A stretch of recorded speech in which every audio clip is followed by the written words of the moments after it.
why Tyler start on it to the ANC. That's why I have to rate Tyler, right? Ever in the zone, ever ready for take them on, SDC to the fullest, right away Tyler, I step to them and I make them know what time it is. Yeah. So the thing said. Good night.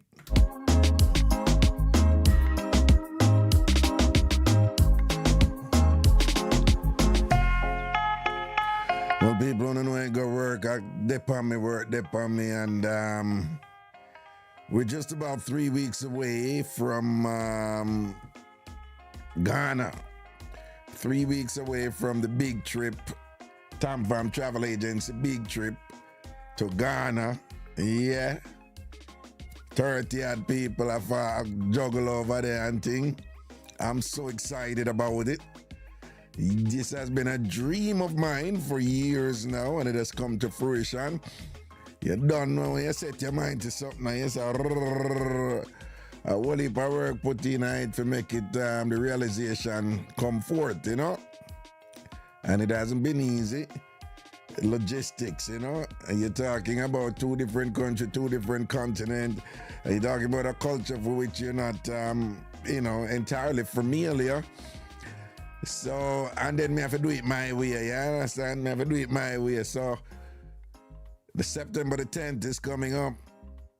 I'm so looking forward to that. It's a busy time for me, all the way down to my departure.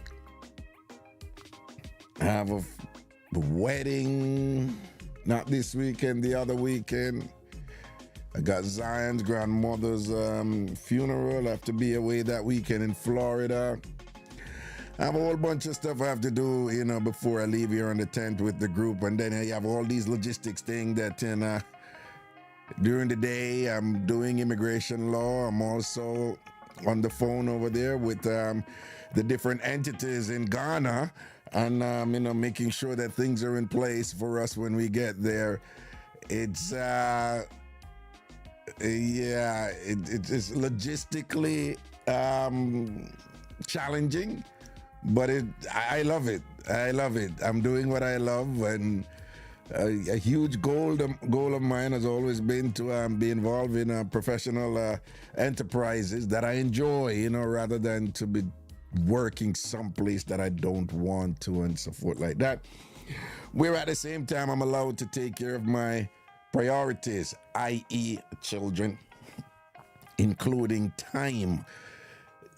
So managing my life, putting stuff together, and doing so in a way where others can partake of those processes in different ways and also benefit and enjoy, their lives, Yeah, it ain't a work out how me want it. You understand?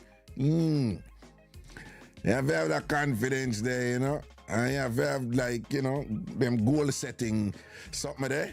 And then you just work towards it, And look at that now, We have the Ghana trip coming up. Like I said, we're leaving September 10th. We're getting there in the morning of the 11th. And we already have the other trip, on deck, which is in April of 2025. Again, that trip is set and thing.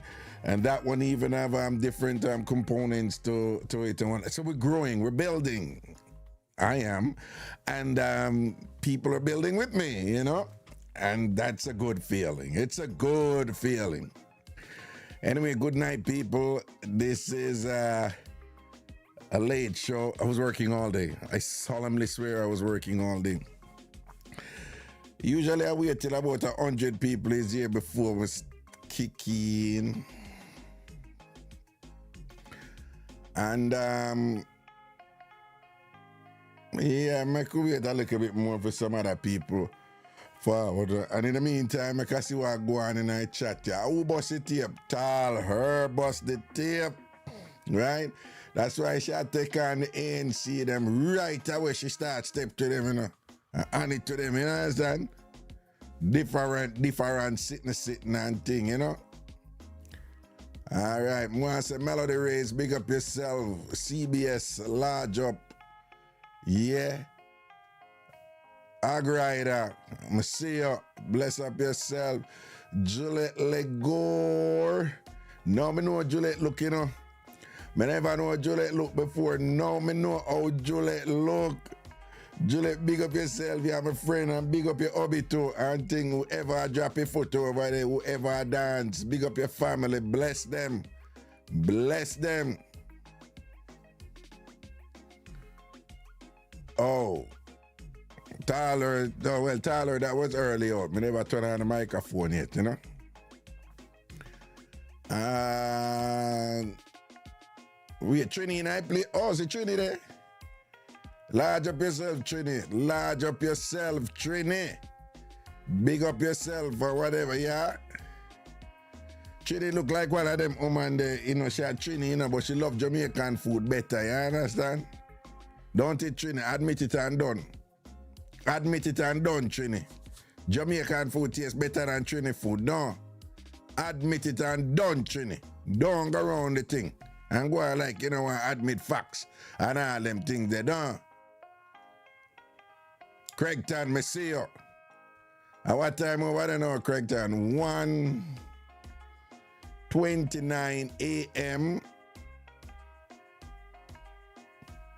Yeah, 5 hours ahead. Yeah, that's correct.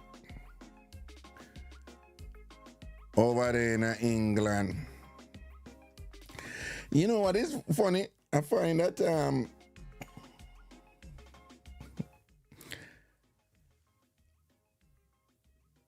like I have friends in England. You know, I have a very practical approach to England. London in particular. I have a long history with London. I've been going there since 1989. A long time, that, you know. So I've been going to, from I was at the Jamaican National School of Drama. Yeah, that was the first time I ever traveled. The first time I ever traveled. A big foreign we go, London, for the summer. Well, one of the big foreign, you know. What we Jamaicans call big foreign. So I have a long, you know, history with London.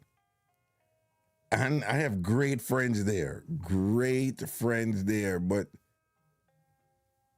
I don't, London don't, you know, London has strike me as a place to get, you know, I don't know, probably because I'm used to it or something. But a lot of you.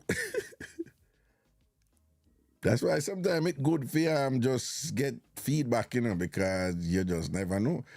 But a lot of you want to go to London.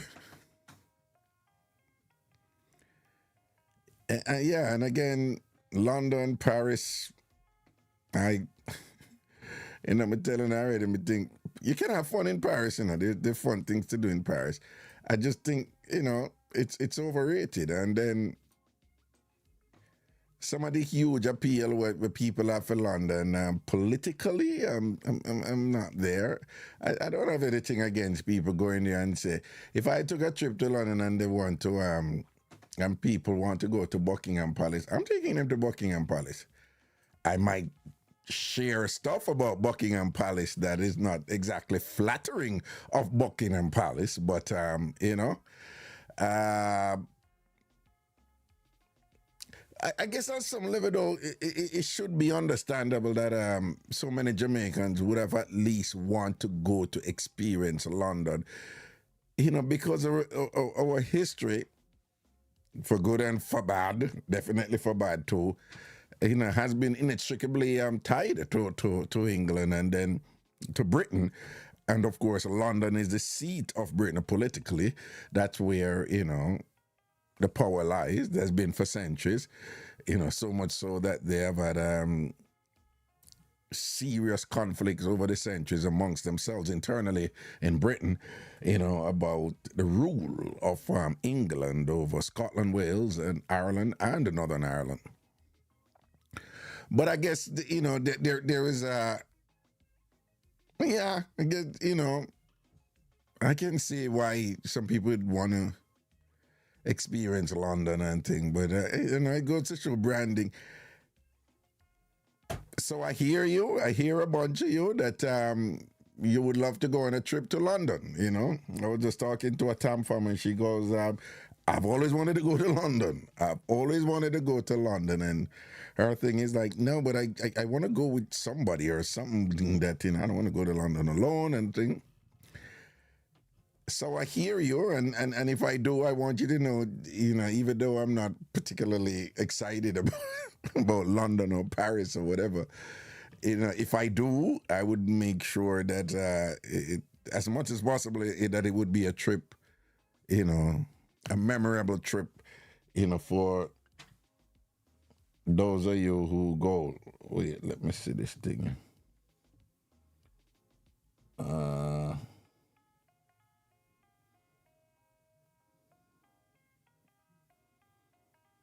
Okay.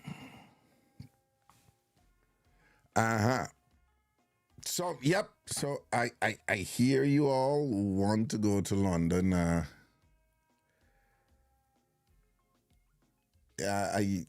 This would have to be sometime next summer, sometime thereabouts next summer. So we see about that. But next summer, it would be tricky because I want to go to Tanzania too. And that is another story right there. I understandably have a bit of an aversion to the ways the tropes placed on Africa and the stereotypes ascribed to the vast and diverse and rich continent of Africa, and this whole thing about animals. I generally don't want to be a supporter of those stereotypes because Africa is way more than animals. And but again, it's been a lesson for me because I've been talking to people, and I have a friend from Tanzania, Aselina. That's such a pretty name, Aselina. And she would, they tell you things about Tanzania. I have another friend about Tanzania, and they're like, no, don't sleep on the safari. It's not just, you just go there and look at animals, that the trained people there, apparently they will, there's a lot to learn there, that it's not just go and look at animals and think that, all Africans are about animals only. The argument is that there's a lot more going on there, and that going, in settings where you learn about the migration of animals and what happens and how those migration impact the communities and the symbolisms and the culture and the history and what. I hear it's deep. So I am interested in Tanzania. But I've always wanted to go to Tanzania too. Do what you love. Yes, I've always wanted to go to Tanzania. There's a certain area of Tanzania that is more closer to the Lake Victoria. Well, the Victoria Falls part. There's a huge falls here called Victoria. Of course, that's from, Queen Victoria. Because unfortunately Britain is still all over all these countries, including Jamaica, St. Anne, St. James. Those are all British names. Clarendon, Hanover, all British names. Westmoreland, Trelawney, St. Thomas, Portland, all of them that British. Even though we have a lot of Spanish too. The same thing over there in Africa, unfortunately. But near to the Victoria Falls, which is between Tanzania and also Kenya, and then near to some other country, including Rwanda and so forth. I always wanted to go up to that side. In Tanzania, Dar es Salaam is what is the capital, so that's where the city thing is. And of course, that huge island belonging to Tanzania, that is a vacationer's paradise, Zanzibar, which I love Jamaica's beaches. I love Jamaica's beaches, but Caribbean beaches can't compare to Zanzibar beach. And if you want to know what Zanzibar beach is like, what the beaches are like, just think about the Seychelles, which is just a little bit out in the sea from Zanzibar, you know? So that's on the map too for 2025. But so many of you have been saying, yeah, I would go to London. You know, so I'm thinking of doing a trip, a London-Paris trip together, you know? Yeah, that is what I'm thinking of doing. A London-Paris trip together. How we'd work that out is we see. But we see. Mr. Rebel, big up yourself. People see that Victoria Davis said it. East African beaches are unreal. People, you know, as a Jamaica beach, them turn up. We know beaches. Like some of my beaches when I'm up and some of my beaches when I'm up in America or whatever. The first time me come to America, you know. And people say them I go beach. When me go there, you know, and this was back in the you know, 80s, late 80s. And people say them I go beach, you know, younger, you know where we used to beach. We know what beach is, you know, and how beach look. Well, mostly from the North Coast side, less so on the South Coast side. Them have beach, but the North Coast beach and Free, they're nicer, let's just admit it. And when me go them beach and see how them water dark and murky, and in them days, the people are kind of sitting in them beach up here, you know, man. Over Jersey there. And them did have a whole heap of needle and all them something there, and I couldn't understand it at all. Them said, them this a beach. And then most of the white people made there around, and their idea of going beach is not to go in the water. Yeah. When enough white people, when them go beach, them not go in the water. And they enjoy it. And everything is about laying out and tanning and whatever, but them not go in the water at all. Some do, you know. Don't get me wrong. A lot of white people swim. I'm just saying it is quite commonplace amongst many of them. When they say they're going beach, they're just going beach to drink beer in the sun and to suntan. That's it. For them no, it's not a big deal for them for going at the water, you know. Right? But let me tell you something, man. The beach, them over Zanzibar, man. I don't know the name. See, the K-Mayor says Zanzibar.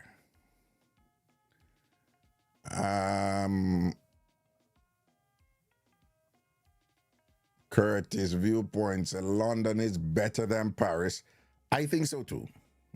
Yeah, I like London more than Paris, but then again, I know a bunch of people in London and I don't know any in Paris. Craigton, you're full of it, but him want to visit London too. Craigton doesn't live in London. He lives in Birmingham, but he's in London all the time because he works in London, so he's being a little smart ass.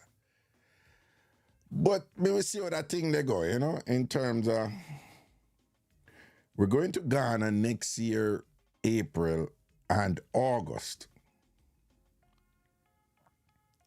So in between April and August, and you want to go to Zanzibar during the dry season, you know, from June down to about September. That's when a lot is happening there, you know, to Tanzania, I should say. That's when a lot is happening there with interesting movements of, you know, the animals there. You ever see those videos with, you know, thousands of zebras crossing and the alligators waiting for them in the water and these antelopes and these things running and the lion and all that all of that drama they go on during the dry season there in Tanzania. So you want to go in that time, you know. And then the thing with London too, you want to go in the summer too with London because Europe winter is no fun. It's not even it's no fun. I mean, they have these snow parts that people love, but those are in the Alps, the Swiss Alps, Switzerland, and even in France, you have some nice places there. But in terms of the places that you'd want to go, which is London and Paris and the surrounding environs there and whatever, they're generally dull during the winter. You know, they're suppressed, they're dampened, and so you want to go in the summer. And there are some other interesting stuff there that we could learn about in London. Windrush stuff, the history, the Caribbean, Jamaica. You all know about that. Well, many of you know about that. There's interesting things. You can mix it up with some fun stuff over there and thing. But I hear you. I hear you all. Despite my not being thoroughly excited with London. I'm listening and I hear many of you saying, no, I'm not necessarily like whatever, like gongo. It would be nice if I visited London. So, I hear you. I want you to know I hear you. And some of you too with Paris. The Olympics has just concluded over there, and Paris didn't do too well, I don't know if you've been reading the reports from over there, but Paris did not do too well.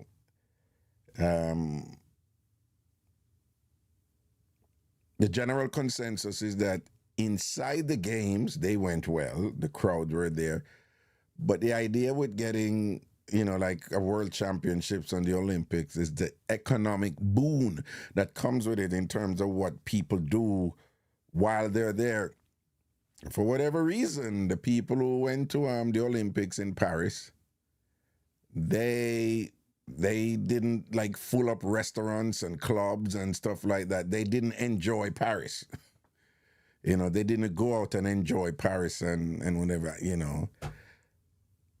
I am not surprised, to be honest with you, Again, you can have fun in Paris. You can have fun anywhere. It just depends on what your attitude and your approach is and who you're there with and what your mindset is.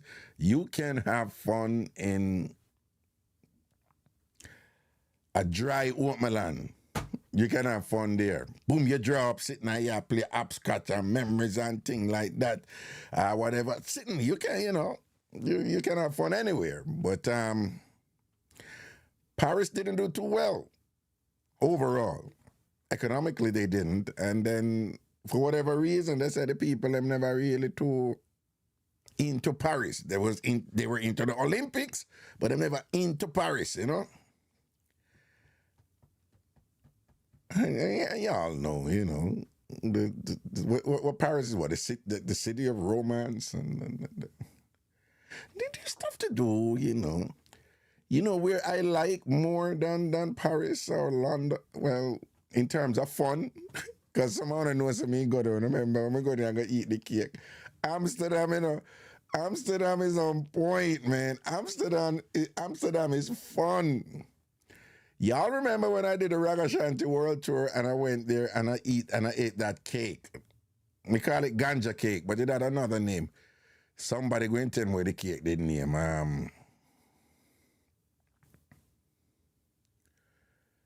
Mr. Myers says she loves going to Paris. Glad she never go for the Olympics because it's best to go in the off season. Okay, see. June said she visited Paris and she was disappointed. Kay says Paris is overrated. I think so. Sonia said Paris need 10 Hail Mary and 20 Our Father and a bucket of holy water. Kay says anywhere in Africa I'm all in. See, the K, I might charge you that, Okay. I'm going to charge you that. Africa, the thing there right now, And for me, Southeast Asia. Yeah. I want to go to Indonesia. I want to go to Thailand, definitely. Vietnam is on deck. And well, Bangladesh is kind of active right now, but there's some countries over there that I guess again, branding, you never think that it would be appealing to go. And then when you check them out, they're so beautiful and there's so much to do there and there's so much to learn and whatever. Philippines and all of them there. But so Southeast Asia, the mix too. But Africa the thing there, man. Africa the thing there. But I'm listening to you all and Amsterdam, I like Amsterdam.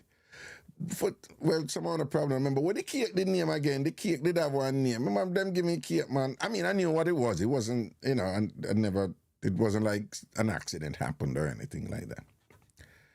But it was a certain cake, and when it come to cannabis, like Amsterdam is on a next level with their thing because they have these bars that are really, they're like cannabis bars. They're like ganja bars, marijuana bars, and you go in there and you see all these stuff and you can smoke and whatever.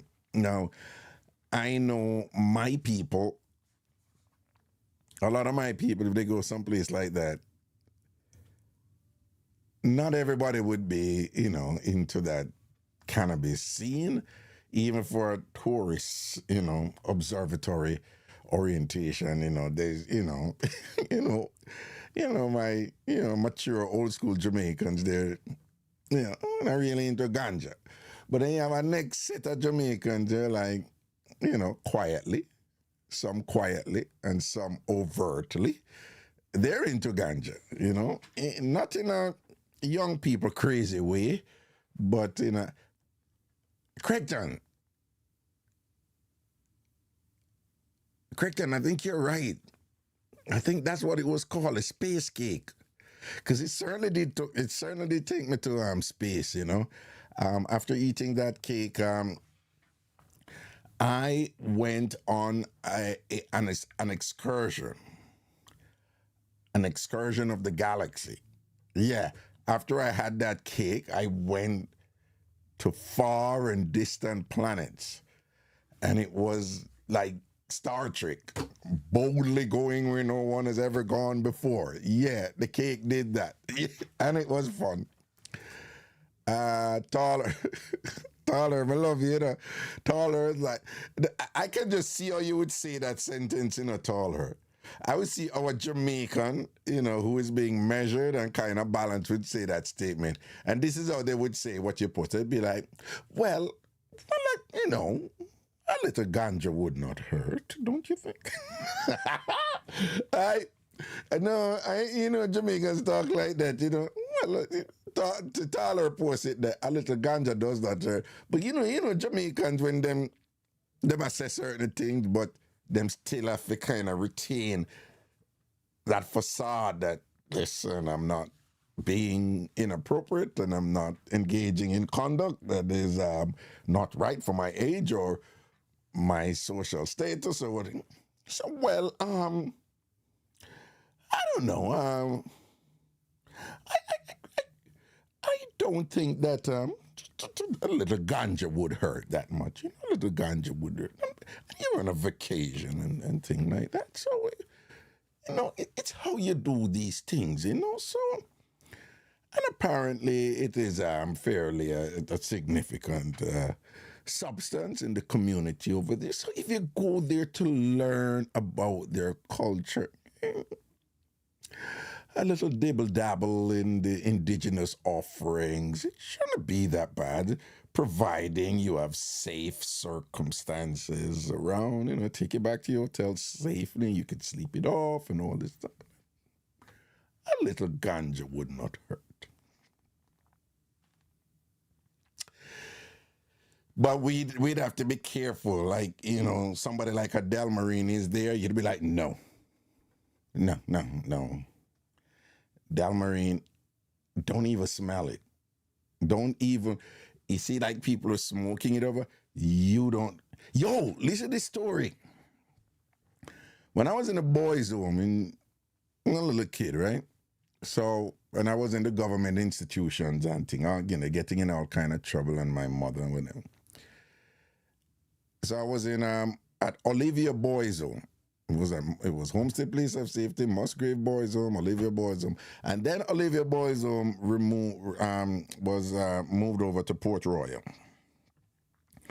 And Port Royal, it was I'm gonna say it was, because I don't know what now, was a huge flashpoint for smuggling. If you are stowaway, you go up on a ship. Port Royal was a good place, for your. You swim out to the ship, them and thing, and somebody on the ship, sitting on a ladder and pull you up on the ship and carry. It was a big stowaway thing, Then back in them days, they were you stowaway and you have to make sure your stomach empty.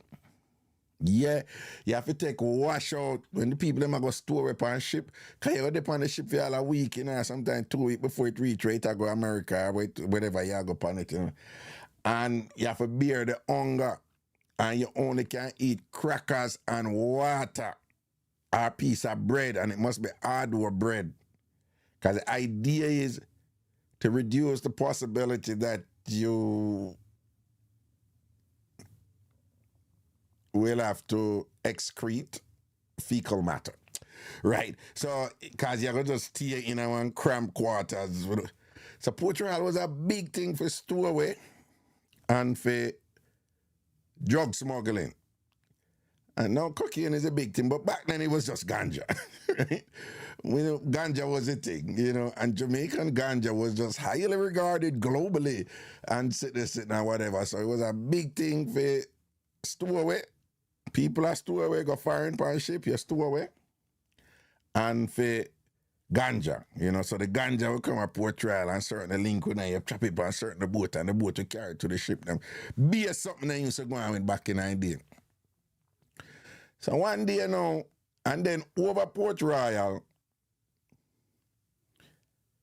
all right, you know it's a police train a Twickenham Park in a Spanish Town. But back in the day, police used to train over Port Royal too. And soldier used to train over Port Royal too. Right? There was big police presence there, which part them train, and big soldier presence.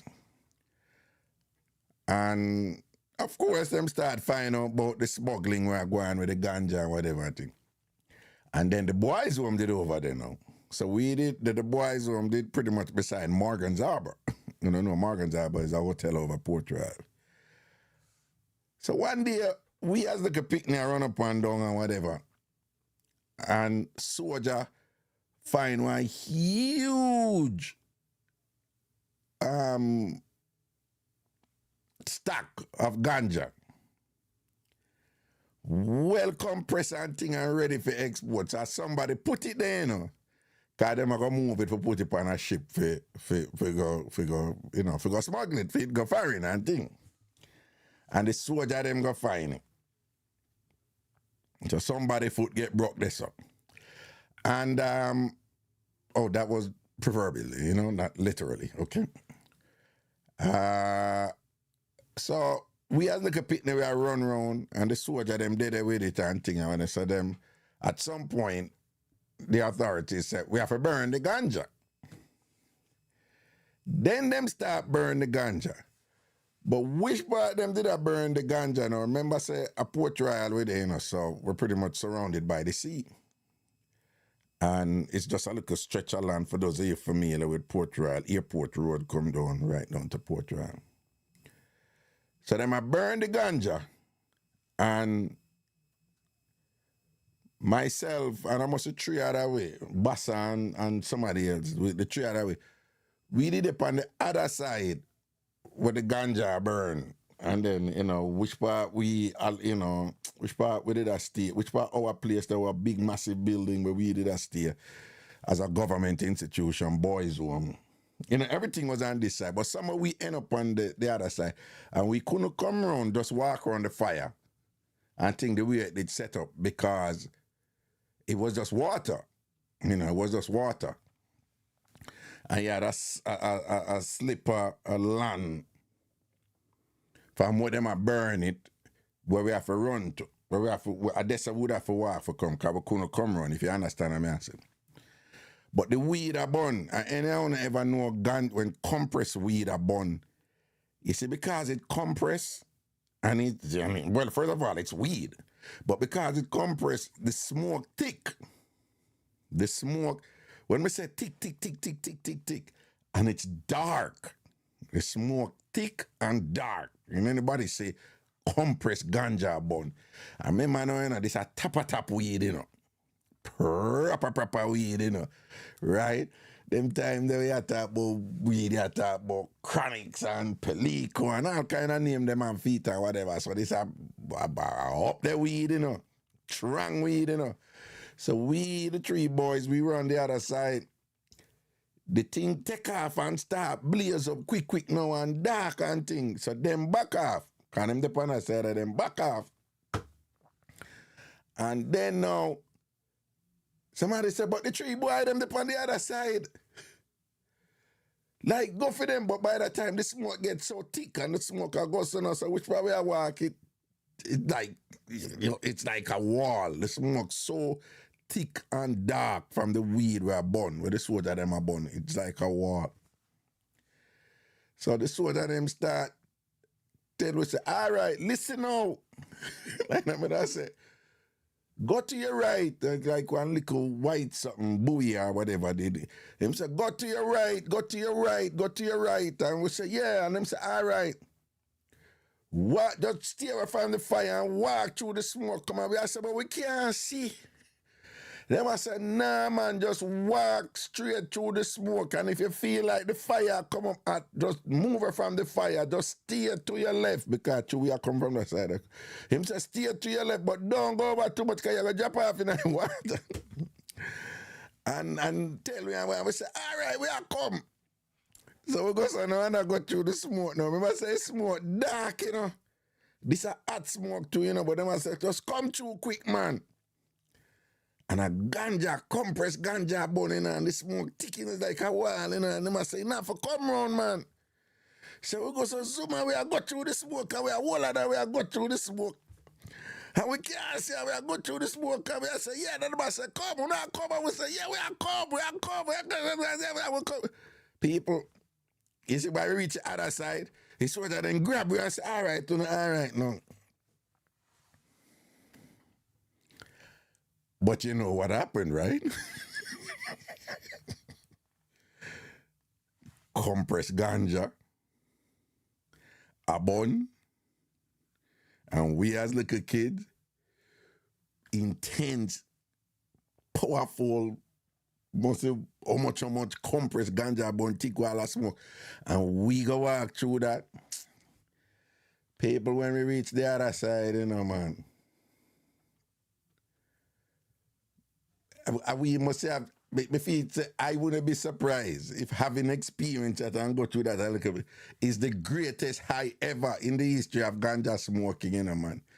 You see, when we reach on the other side, man, then did about, like say, that's about 20 people there. I see about 2,000 people and the whole of them are fly, The whole of them are fly. I mean, just tear some, man. And then, for those of you who don't know,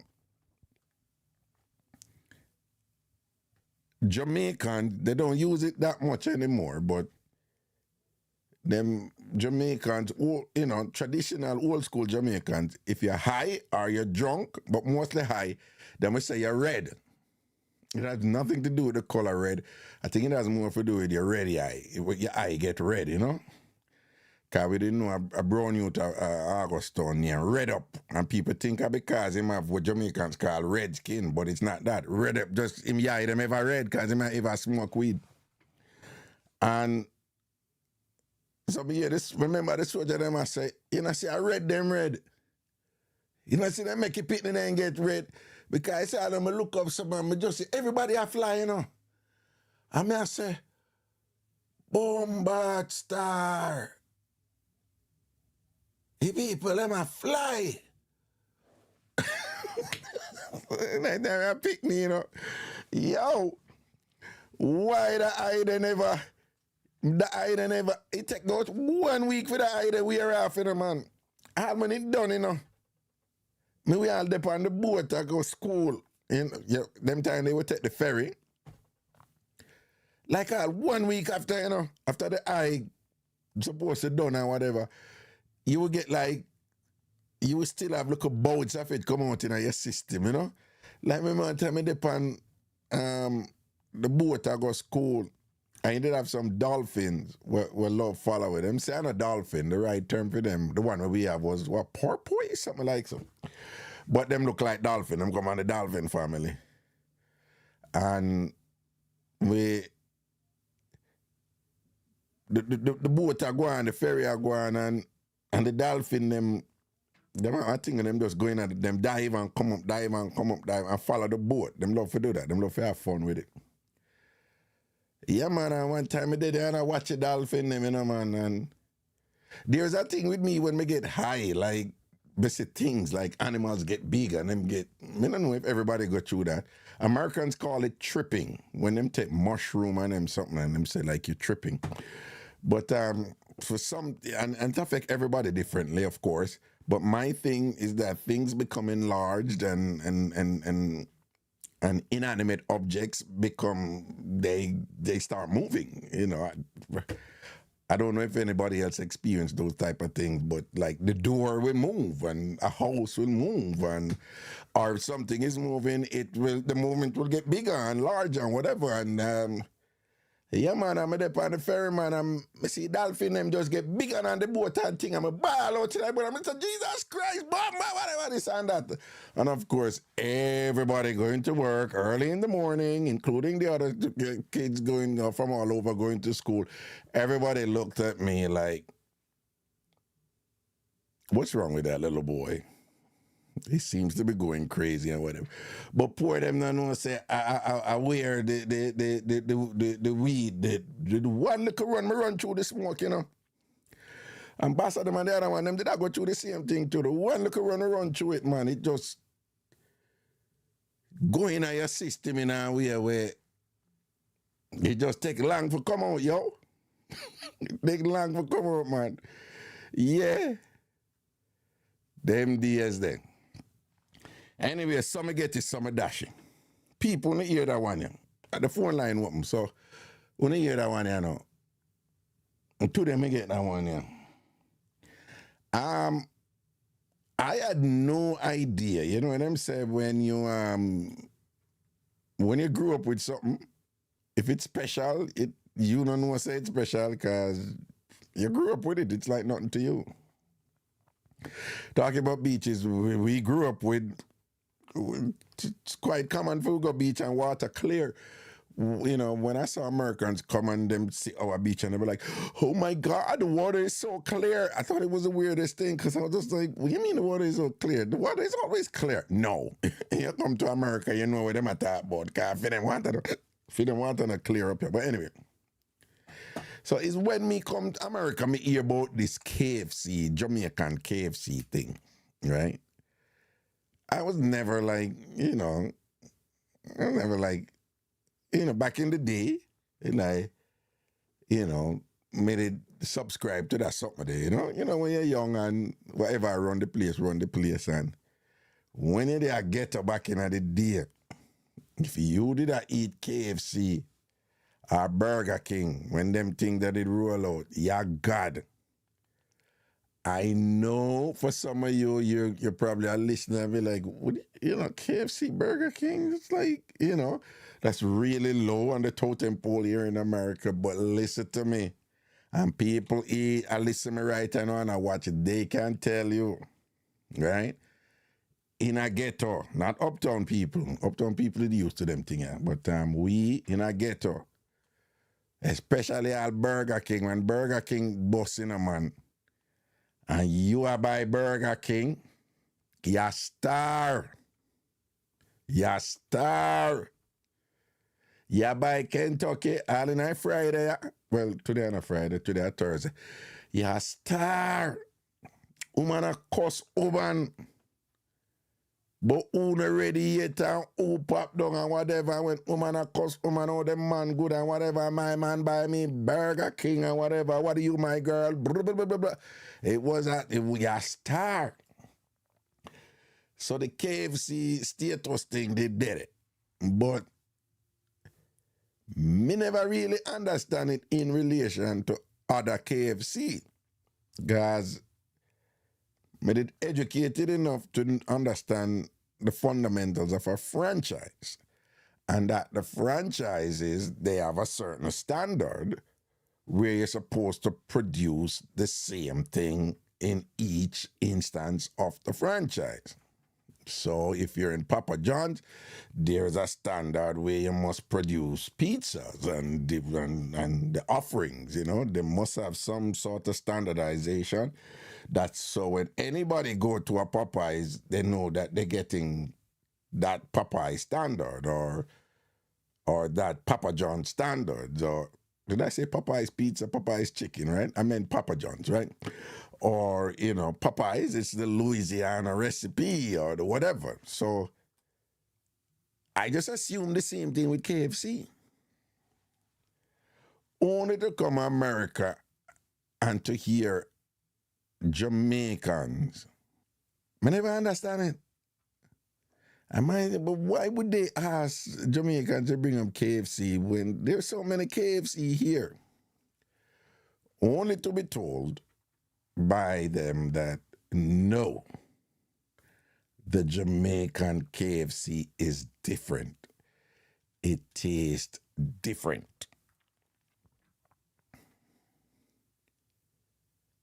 Me still never get it. You're talking to somebody who could even tell the difference between Pepsi and Coke. Now I can, but back then it just wasn't. It was like it one of my two soda and thing. But so when me hear that, you know, but man, I said, but why would Jamaica make them KFC different from the other KFC if you're supposed to do it? So it took me a while, but I never got caught up with that thing. But I realized that it was a big deal for many Jamaicans that Jamaican KFC is different from American KFC. So much so different that it became a thing, you know, to get people to bring up KFC for you. Not only became a thing, but for some people, it's a big deal.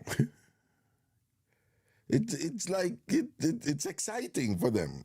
Again, not me.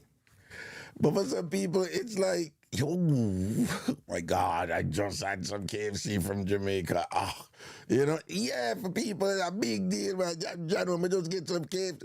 You know, bring up the KFC for me. You know, you can bring up some KFC, please, please, please. So for some people, big deal. Bring up some KFC from Jamaica.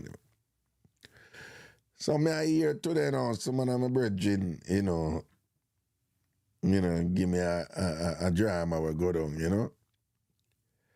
Somebody ask somebody who are coming from Jamaica for bring up KFC, and I'm asking her for bring up KFC. And the agreement was she would bring up a KFC. And the person who she would bring up a KFC for is a person who volunteered to pick her up from the airport. But he's our friend, right? But I guess without it being stated explicitly, there was a quid pro quo agreement there somewhat, whereby, hey, of course I'll pick you up from the airport if you're bringing up KFC for me, right? Yeah, I will.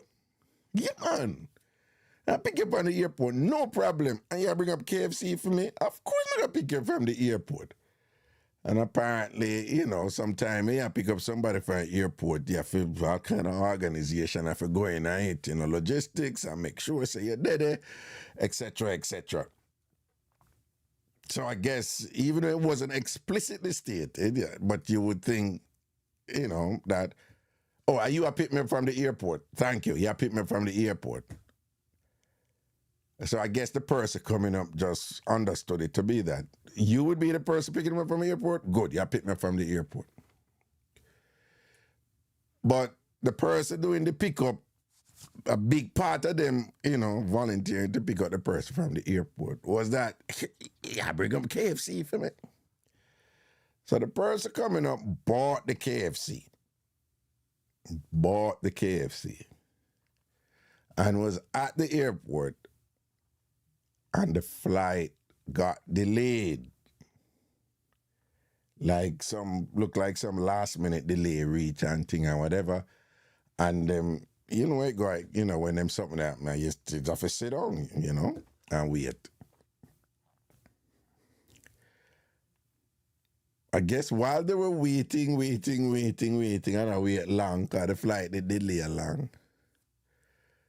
According to the person, she said she did get hungry. So when she hungry, she go in at the KFC. And she start eat couple pieces of the KFC. And then, me don't know what did I go on in her belly and her gut or whatever, thing like that. But I don't know if it's a connection she get with the KFC. Because you have some people, you know, the way, again, you know, you have some people, KFC is such a big deal for them that it's like, oh God, this is so good. Them can't stop. Me don't know if the package did clatter up bad or whatever. Me don't know if our gut did just long. Or we say you have a long gut or really, that means, you know what I'm saying? If you're not a belly bottom, you know, I'm not a belly bottom, you know, that means they can just eat, and you don't know where the food goes. Or whatever. These are the terms we use in Jamaica, you know. Long gut, you're not a belly bottom, your belly not a bottom, really. But the woman got clot off the whole of the KFC. Eat off the whole of KFC what she did a bring for the person who pick her up from the airport. So when she come out now with her luggage and whatever and thing, meeting somebody and they were like, yeah, was a flight good, and them hug and whatever and thing and whatever. And right away the person who come to the pickup, we understand, say,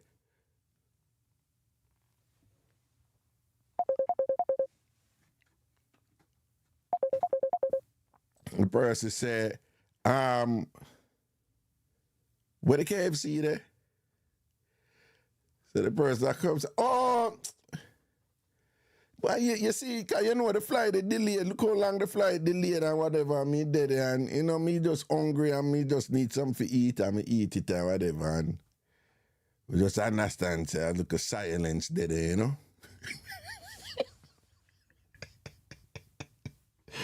You understand, say, when she said that, like, I look at silence and, you know, like, I said, like, I look at shock come over upon the face, like, I would guess it's not, would it be shock? My guess it would be like, at first, some confusion, because you know when you look forward for something and then you did it, you're like, but you know, did it, and then you go hear like the reason why you know did it, but then you know you go through phases with these things, you know. They say when trauma reach you, there's 5 primary emotional states people go into. You have disbelief, you have shock, you have depression, you have anger, you have all kind of, you have different ones. So it looked like, you know, what looked like shock was more like confusion. Like, what you mean you eat it? You eat half the whole of the chicken? And thing or whatever. And the person who did it will say, yeah, I remember that, I know you want, but you know, the hungry man. So apparently the person said, but if you're hungry, right? But you eat one piece or you eat half the whole light? Yeah, me eat half the whole light. You eat up all of the chicken, all of the KFC where you bring up for me? Yeah, all of it. You know, so the driver just wheel and go in and then carry and driver and left her out of this. Yeah.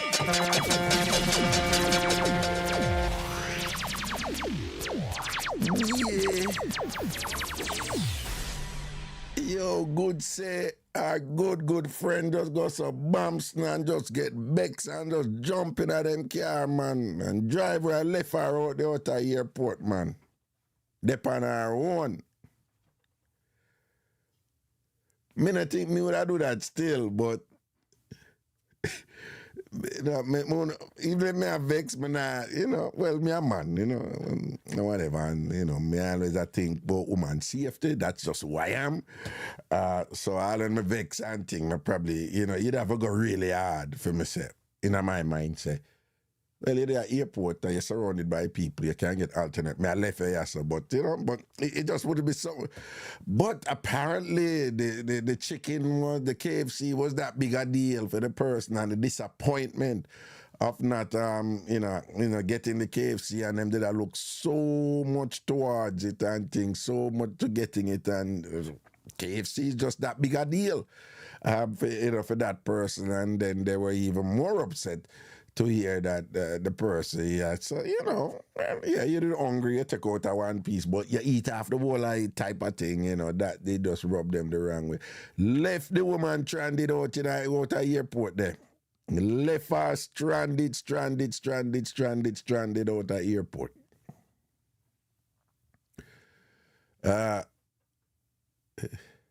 Joan Lockett. It was the guy's mother met the mother-in-law at the airport and sent 2 boxes of KFC for her son. And the greedy mother-in-law eat off the 2 box. Joan, say you could be right. You could be right, I think you could be right. You could be right. I could rather see him thing that my brethren Steve did I tell me about. I could have ate him one. Yeah, 2 boxes of KFC because it was 2 boxes. It was 2 boxes, yeah. So it that could be it. That could be it, That big a deal. And you left the person stranded out at airport. I left them stranded out there. But somebody like a Richie Rebel would, right? Right? Richie Turble everywhere there. But through me a Safi, and whatever, when they never do them thing there about time. And they said the woman clot off, it was like KFC out there, man, and thing, and she just left her stranded out there, whatever, because she violate. But the point I'm making, the violation is about the ratings we put on the Jamaican KFC. Again, I don't get it. It's not a thing for me. I don't get it. But for some people out there, big deal. I don't know how long it was. Yeah, Richard ever said, just like how they didn't have any conscience to leave, so I see if I wouldn't have conscience to pick her up. People for fear, yeah. Well, be different than we had, But cool certain way, but with some other thing, but not cool, Me and the softy, what I'm always, take advantage of because me, sir. But me know mistake, so Me ain't leave her out there. Probably vex and chat to her. But me not gonna leave her out there as that, Joanne says, so she drove away and left the mother-in-law and called him wife to go get her mother. Something, yeah, all right then. Them people that don't mess with them and them KFC. Big deal for them. Do not mess with them and them KFC. People. All right, say show start late, so I not start, 9:21, but my boat for cut. I try start earlier tomorrow. Just to work during the days, is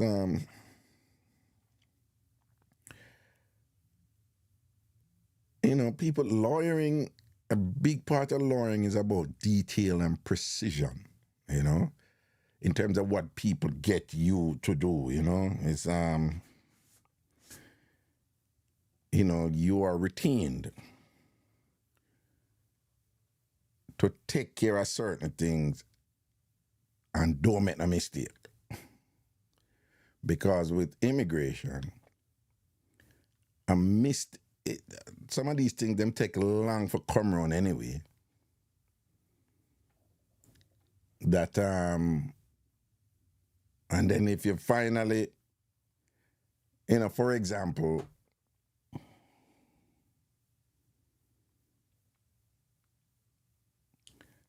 you all know only certain relatives can file for certain relatives, right?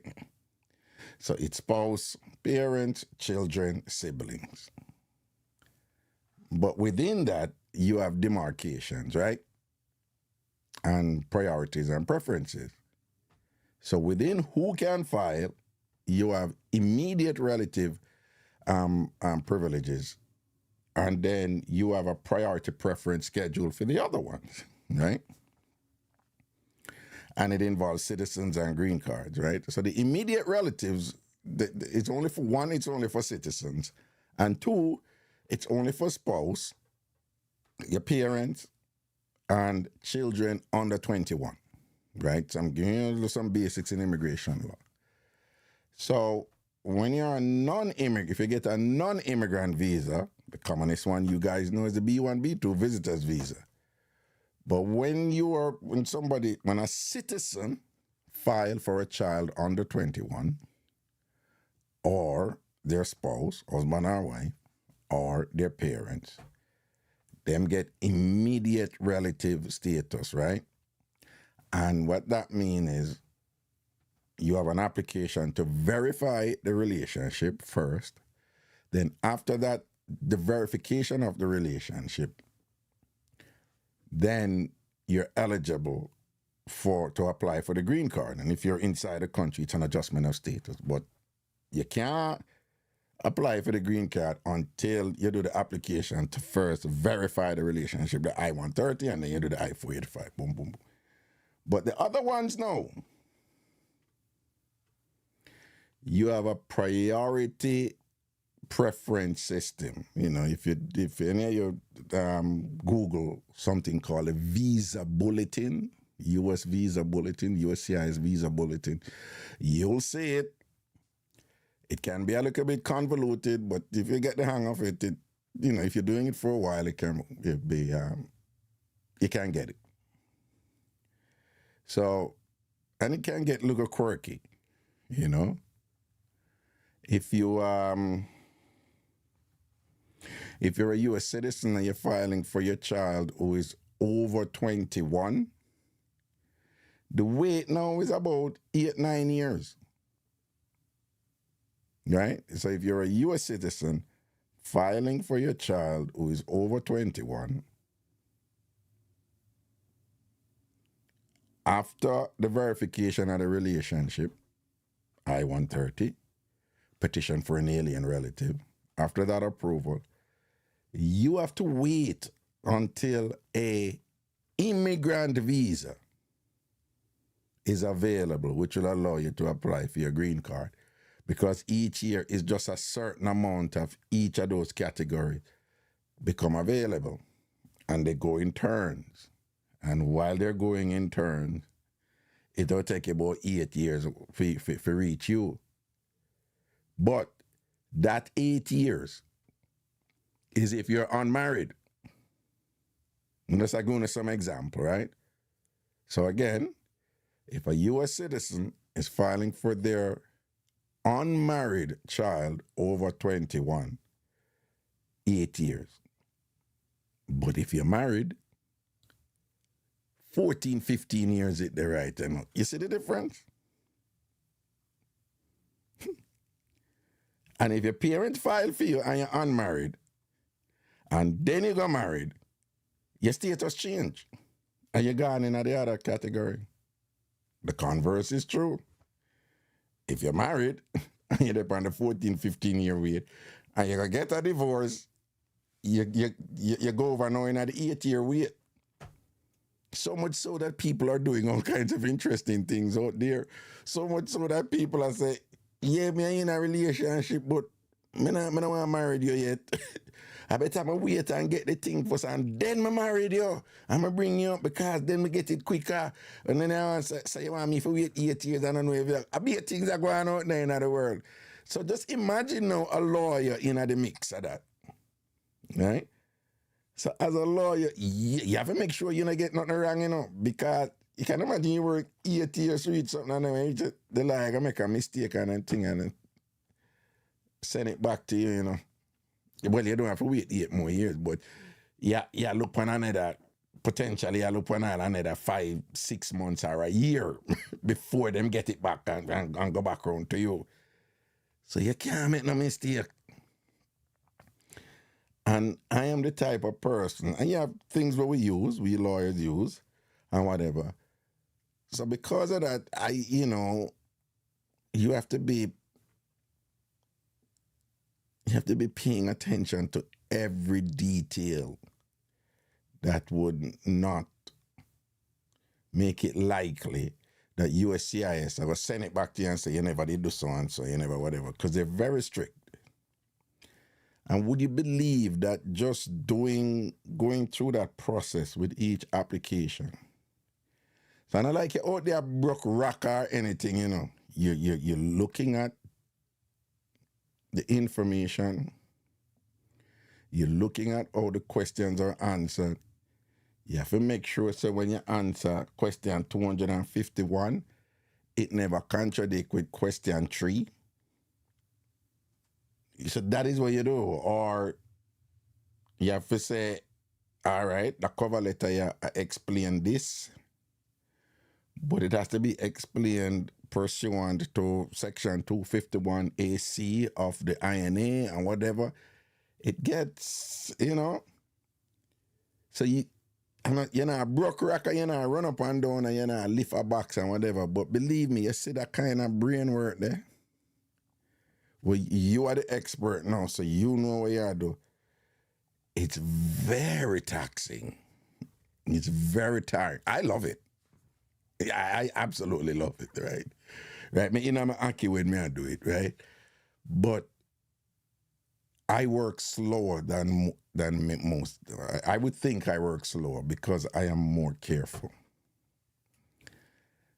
And because the work up and me in and them and whatever, it's a grind, right? And that kind of consume my days. But me I work. I'm going to give thanks, me I work. I'm telling all the while, I'm tired for you. Me say it. After the pandemic, we're going and whatever, and problems will come out of it and all these things and whatever, to the point where me I lose friends. People don't know where me I go through and make assumptions about me, what them think them forget from me, and don't even know the hell with me did I go through. Because everybody different, man. That's something that when you're in a family and because of certain things about you, everybody turn to you. Everybody turn to you.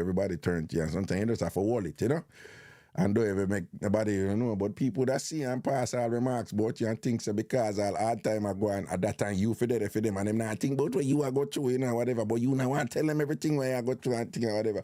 Lose a whole heap of friend, man, and not whole but people with their around me and all them something there and thing and whatever. So you see, now that work I run, me not take it lightly, people. Yeah, work I run, me I work.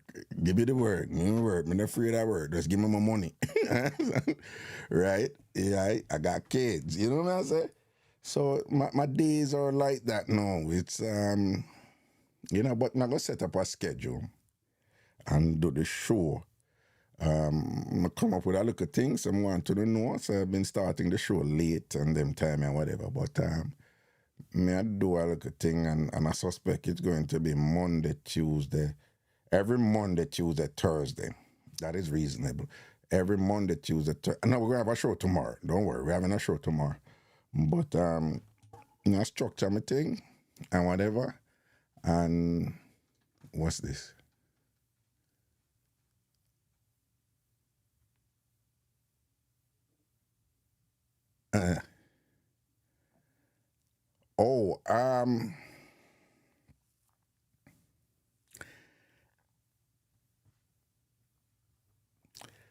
Sibling filing right now, and this is U.S. citizen. Remember, if it's green card, it can be even longer. But if you're a U.S. citizen filing for your brother or your sister, you're somewhere in the region of 18, 19 years right now.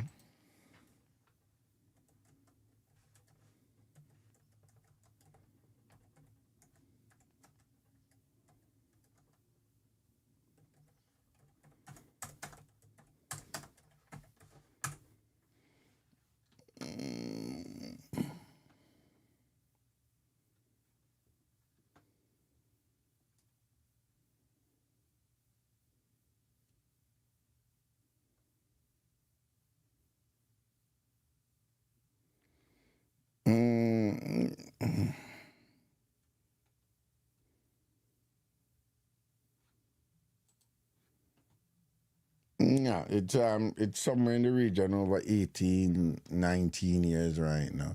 And that is dependent on where you file also. You know, if you're in some remote places, it can be a little bit different. But for most of where people file, which is the New York metropolitan area, the U.S. East Coast, and so forth, and Southern California, Texas, Chicago,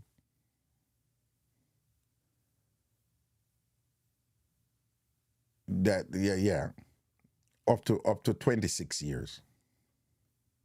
Yeah. Yeah, it's a long wait. Sibling is the lowest amongst who can file for who? Brother, sister are the lowest priority. Right? Brother and sister are the lowest priority. And for those of you who want to understand the priority system, um, yeah, well, let me not do that because I tell somebody to do that and it cause more problem. And then them say, then you tell me if you do it. And I'm like, yeah, me tell if I look on something, but if you not understand something, that is not my problem. And then she was like, yeah, so what you tell me if you look on it for if you know something I not gonna understand. I'm like, but me never know you're not gonna understand it. I was just telling you to look it to see if if it could be helpful to you. And her thing was like, no, don't tell me to do that. I don't want to do that. If it's something that you can do, that is what I'm paying you to do. So don't tell me to do something that you can do. I was a little defensive, but I understood her point. I understood her point. Because I was just saying, hey, while I'm doing this, you could check this thing out and, probably it could help you to understand. Which I'm not wrong in doing, but where she's coming from is like, no, the reason I'm getting a lawyer to do this, I don't want to do that. You do that. But if you tell me someone will go check out something, you're risking me saying, oh, then I have to do this because you can't do it. So don't tell me go do something what you can do. You do it. She's right. So, them look at something, them have to kind of careful. Like if you go tell somebody, there's some people can't tell, and when them understand it better, particularly with the long wait,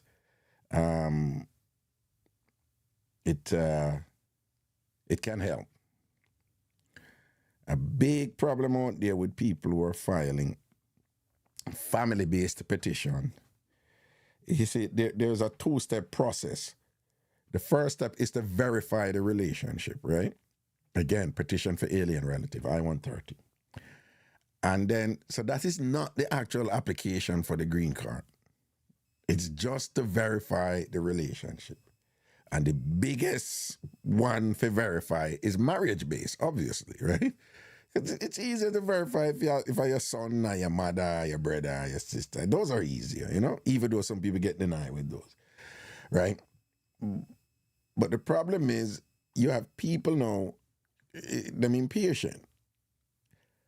And then them will do the verification one part, the first phase, and then we get the big A word. Your I-130 application is approved, which just basically means we verify the relationship. And they mistakenly think. Then the thing not approved. Oh, it takes so long. No, you have another 8, 9 years. What kind of 8, 9 years did I want to pay you for? It would be 8, 9 years whether or not anybody will do it. That is just the way. That is the preference order. That is the way, whatever. But this don't make sense. The thing say it approve and whatever. So sometime in order to explain to them what the approval mean, the verification approval, you say, come here, look at this thing, and this is a so and so and so and so and so. But you can't do that with everybody because you may just put yourself in a deeper hole with some people. Like, it's a game. All right? Anyway, yes, so June, I see what you're saying. 14 years ago, this person filed for their sibling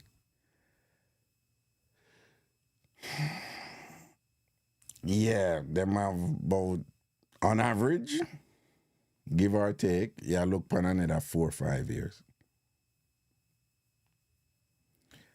Or even more. Can go up to 25, 26. And yes, well, I'm not going to say this. This is not, since you asked a question, I don't want you to feel discouraged or whatever, but let's just say people file for people and, you know, they never make it through the wait, you know? All kind of things happen, you know? Yeah, those things happen. And you can't get back your money. You know, can't get back your money. You know, an I-130, 675 paper, 630 online. You know, I-485, 1,440. And what? Yay! USCIS funds itself. They don't get money from the government. All the money comes from fees. That's why them charge a big money. I don't know what it's like in Canada. I don't know if the waits are that long in Canada, but I suspect they would be shorter. My guess. Yeah.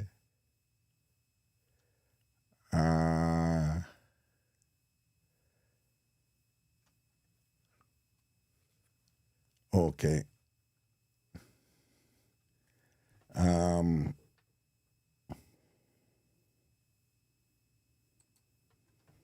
Mm,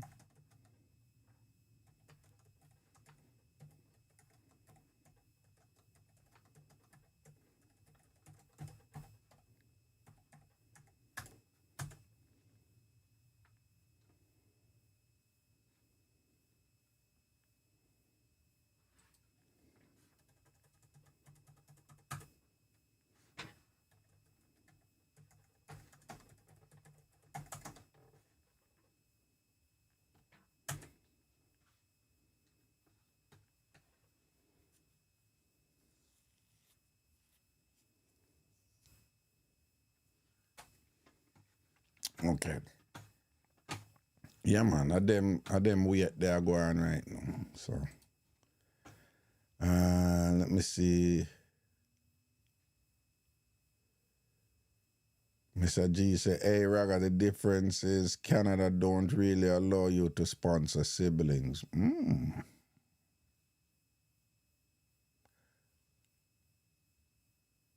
But the processing times are way shorter for sure.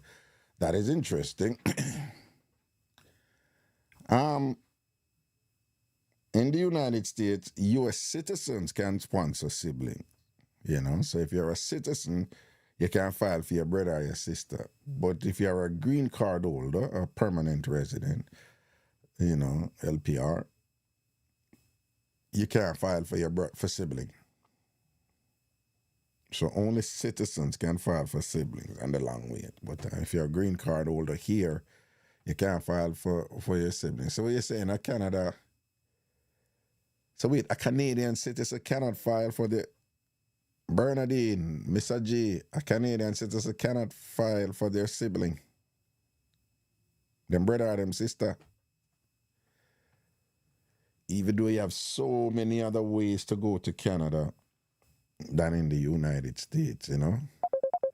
They have all these merit-based and professional and thing. Bernadine, talk to me. Wagwan. Not a thing what's going on. My day, man. A Canadian citizen can't file for them sibling. The short answer is no. Yeah, Mr. G said no. Oh, that's interesting. And we don't, you know how you guys do if you're a green card holder, you can't do some stuff, but if you're a citizen, you can do some stuff. We don't really differentiate that here like that. Oh. In terms of processing time and stuff like that. So, okay. It just, whether you're a permanent resident or a citizen, the processing time is pretty much the same. No. What Mr. G said is that you can't file for your sibling, period. No, you cannot. Only if you have no other relative here, and there's special circumstances why you may need to have that relative if they have nobody else where they are, then there's special circumstances that will allow you to, but it's a long process for that one. But in general, you're not allowed to file for citizen. Parents can't file for adult kids, and the US with the marriage and whatever, you can't do that here either. What you mean? Parents Well, you can't can't. file. You can't. What you? In the US, it used to be where the parent could file for, like, do like a whole train filing, where if they could file for the daughter and the daughter married the husband and all of them something. But like they don't do that here. Oh. Yeah, here that is called derivative. You file for one, and then that one bring. A U.S. citizen file Mm-mm, for the son. The son can bring him wife and the children who are mm-mm. considered derivatives. Yeah. No, Oh. can't do that here. Okay. Okay. Can't do that here.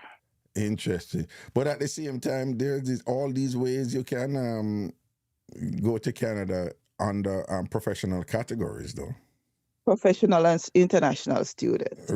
Well, Because there's a pathway for international student to get permanent citizen within 3 to 5 years, and then from there you're citizen to get your permanent residence within 3 to 5 years, based on certain requirements that you need to have while you're here studying, and then from that your citizenship you can get that in another 3 years after that. oh, that is interesting. Here, you can't. There isn't a pathway to citizenship as a student. Oh no, we have that here Yeah. because I know a few. I know 2 people right now that came up as international students just before COVID. They're both now permanent residents, That's good. and once they meet the residency requirement, which is 1,089 days, they'll file for their citizenship. That's interesting. Over here, if you So come up as a student, you could be a student for your entire life here. International student, them not no, care. there's a But pathway. once you finish as a student, there is no pathway. You have to get a job that will file, that will have a visa for your H1, H1B or H2, or you have to marry somebody and thing or whatever. That is how it is over That's why there's a whole system within the system for international students. That's why there's a lot of them coming up, because there's a pathway to citizenship using that I know process. that. See, somebody who I know is in Canada, she said that's why there are so many Indian students here now, because I Exactly. know that is what them use. See, Brampton full of them, a lot of them start as Exactly. students, yeah. And Yeah, that are the thing. that's what they And do. them they really But want them just come for the student, and them know say that are the pathway to citizenship and thing, yeah. yeah, that's what they do. But they reduce the numbers this year going into next year. So I don't know how much that will affect people from other areas. And then with regards to professional, and there's another word, it's not professional. There's another word where you have to have a business. You have to come in. You can come in as a business person. You have to buy a business or start a business and hire Canadians within the first year of you being here. Then there's some follow-up process, and that's also a pathway to citizenship here. We have several like that where you get your green card right away. Yeah, And you get then your green card right right away, away, but yeah. But you have to you have your have money though. yes, I there's like a minimum of read 250 investment over in here. one process. Over Yeah. here is a minimum of 1.1 or $1.2 million. It's Yeah, less over here. yeah, yeah, It's less over here for that. Your money have to up. Your money have to up But me, you said that one day you did use come up like you just give them like your 1.5 million US dollars, and I mean, so Yeah, man. I saw you did come in. Yes, me go ride feet and get it and Yeah, play it and come cause in you have and your work money, well with cause you have your it. millions. I want to hear about. Right? We go ride feet and get it. Yeah, the two spin two time. But you say what? Two Me don't even little have pick, bounce up. me never did even have pick up what you're saying. When you say you go ride for the millions and you Me get go it now. ride to feet. The Yeah, two spin and two two spin, bounce up two and bounce get the up on money. a head top and you get your And million. me get my things and me Sure, come in. Yeah, when yeah. girl good, I hear about. enough of them out there, them a ride and a spin and thing and whatever, Mm-mm, and don't have no millions, mm-mm. though. Right? Thanks to my mama. Thank you to my mama. You see it, you see it. I'm glad I over here so she choose because she had options. But Hold on. Were you just sleeping a while ago? Mr. Glad over here so she choose because she had options. And did the options include the United States? Yes. And you seem to be suggesting that you're glad she chose Canada over the United States? Uh-huh. And you're going to just try to just slip that in at the end, right? Like I didn't hear that, right? Proud Canadian all day, every day. No, Proud but Jamaican all day, every no, day. no, no, no. Uh-huh. Let's just carry that to its logical conclusion, because you're Uh-huh. saying you're glad your mom picked Canada because you prefer Canada over the United States. All day, every day. Listen to me now. You just made Mm-hmm. a mistake. You're human. You just made a mistake. I understand that. And we're not going to knock you for it and things like that. I would just hope you have the maturity and the wherewithal to realize your fallacy and to correct yourself, because that's one thing I like about you. When you're wrong, you're wrong. So you just Mm-hmm. said something. Mr. G, you know why you're not from you. Okay. Oh, and another thing, Eh? people can't have three citizenship. With Just, Canada. With just Canada. with Canada, US, and Jamaica, or No, any no, no, no, no, no, no. reciprocating, Hold on. Hold on. Be careful. Be careful. no matter what we know. No, no, no. Hold on. But it depends on how you get No, no. them. You seem to be. you seem to be. Are you saying that with Canada you can have three citizenship? Is that what you're saying? No, I am saying a Jamaican can be a Canadian citizenship, can be a Canadian citizen and also a US citizen, because I know a couple people who are in that position right now. All right. No, no, no. And then this is what I'm saying to you. All right. Listen me now. Listen, Master Raga now. Depending on what you do in your life and what you Mm-hmm. tell people when you're doing it, you can have a 10 citizenship. Well, that is true.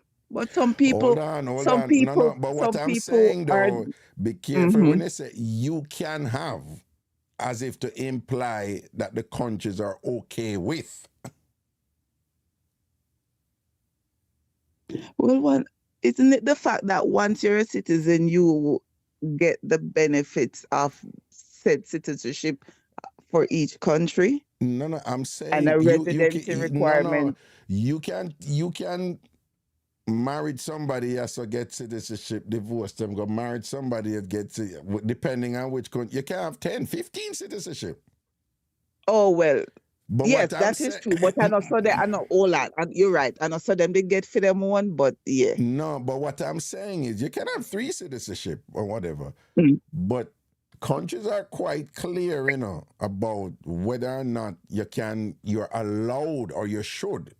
So people have 3, 4, 5 citizenship. But Mm-hmm. if a country find out, say them have 3, 4, 5 citizenship, when it is stated in their laws that we only allow dual citizenship or we don't allow dual citizenship, or once you become a citizen here, we expect you to surrender the other citizenship and whatever. Those rules are out there, but people ignore them. And because the respective countries now going and check people. But the problem is when something come up and then you depend on them radar screen and then them go start look at this other people them getting a problem. But if you just a jug, me know people with 3, 4, 5 citizenship. You're right. You know, yes, that is true. Because my girlfriend, she's Jamaican. Mm-hmm. Our son and daughter filed FIR for Canada, and our father filed FIR for the US. His son and daughter filing came first, so she was a Canadian resident. Mm-hmm. The father filing came in after, so he moved to the US. She didn't like it there, so she moved back to Canada. Mm-hmm. Her younger son's filing was delayed. So something happened and he couldn't get his at the same time when she got hers. So when it was time for him to get his, she had to go to the border, the US-Canada border, to pick up for her son papers. I know them take our US papers. Wait, say that again.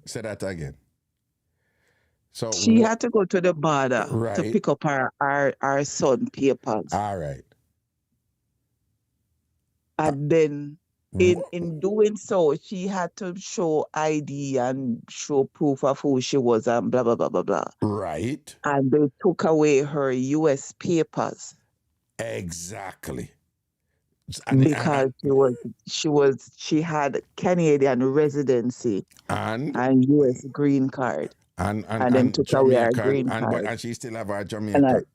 Jamaican. All right, yeah, she's all still a Jamaican. And yeah. then take her green card because. And then take her green and the card. simple argument is you're a resident in that country. You don't need to be a resident here. You know, that is exactly. Simple. But here's the key point with what you just said. Had she not gone down there to pick it up, she would have been juggling with the citizenship. She would have been fine. She would have been fine. She went there and was doing something that brought her up on their radar screen and their attention now. And they took it right away. Like no appeal, no nothing. And I'm like, nothing. And I'm thinking, your dad spent like 10 years trying to get you here. Get your papers over there, so. And in no time, it was not only that, she's banned. Come to think of it, may I try remember if she go back over there since. No, she can't go back over there. She can't come over here. As a Canadian, Canadian. Not stop you, but she's banned from applying for what name there privilege. I'm not sure if it's a permanent ban or a 10-year ban, but I can guarantee you that she get a ban. Oh wow! And that is my point. With some countries, you know, you can say what you want to say and get what you want to get from wherever. You know. Most countries, them really don't follow up, you know, unless you're a terrorist or something. Them not going to follow it up or whatever. But if something come up now, right? Like what happened, this man, let me give you an example. He was a citizen. But him did do so, and then, you know, crime, you know? And then when something come out, them saying, but you're a citizen also too. And you're a Jamaica too and whatever. Them take away him citizenship. It wasn't even him. It wasn't even him. I wasn't a green card. He's a citizen and them take away the citizenship. Yeah, but so over here they have a menace to society subsection along with a terrorist section that allows them to take away your citizenship. No. All countries. No. That's not what reached him. What reached him was that when I said to you, you can go to these countries and tell them what you want to do and get it, you know. But if something come up and them start digger, them something come up and them go look now. In his case, it was like, no, when you got your U.S. citizenship, you never did tell me about them other something here over here, so. Okay, So you okay. got your U.S. citizenship fraudulently. You circumvented the Okay. laws of the United States, and by virtue of that breach of the law and that infraction, we are rescinding, revoking your citizenship. People don't even know this.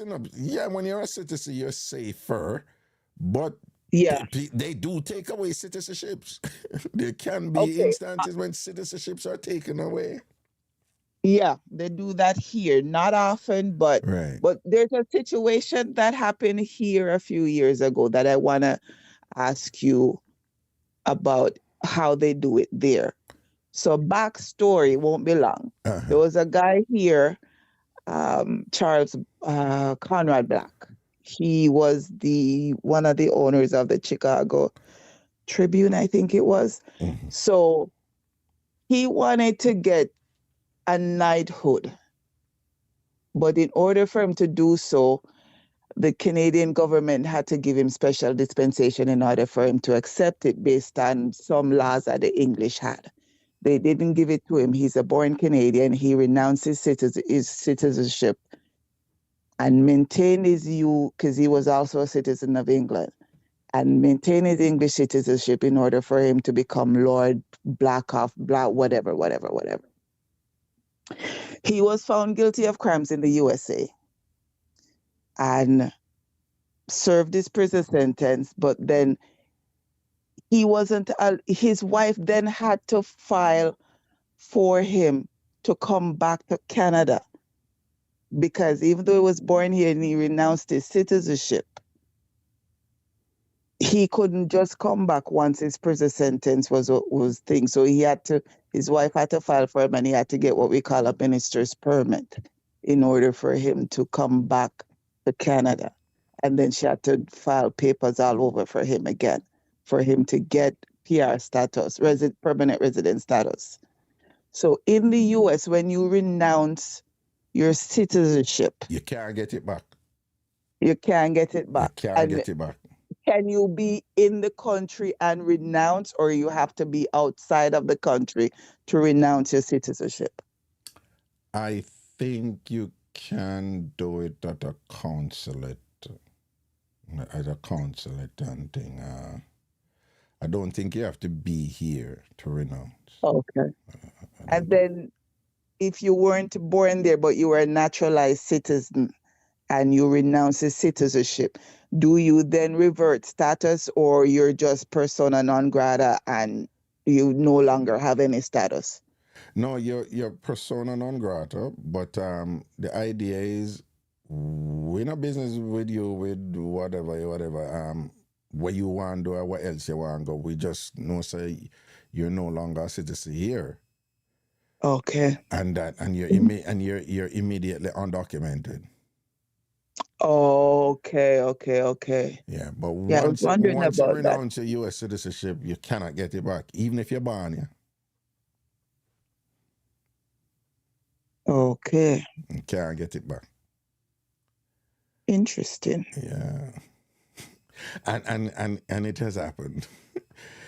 People young and them get political and them get charged up and America this and that and whatever. And I love Jugola Baby Lee in Italy and whatever.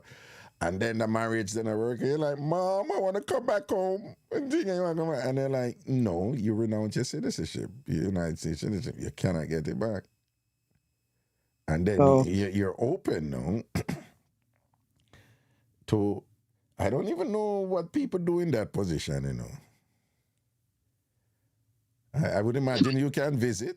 A date if you're married to even not a future date if you're married to somebody who would then... You cannot get it back. You can never ever get it back. You can't get it back. Basically, the backstory is you need to respect the citizenship. It's not something where you can just like Lego like that. This is a prized thing, and we value people who respect and rate the country, in such a way that that you consider it an honor to be a citizen or whatever. But if you whatever you go through, we're not going to deny you the right for let go and thing like that. But we, If whatever you are go through, you feel so you don't need we anymore, fine, go. Don't come Mm-hmm. back. Don't come back. Okay. Don't come back. And then the assumption is, remember, you can be a US citizen for your entire life and not live in the US.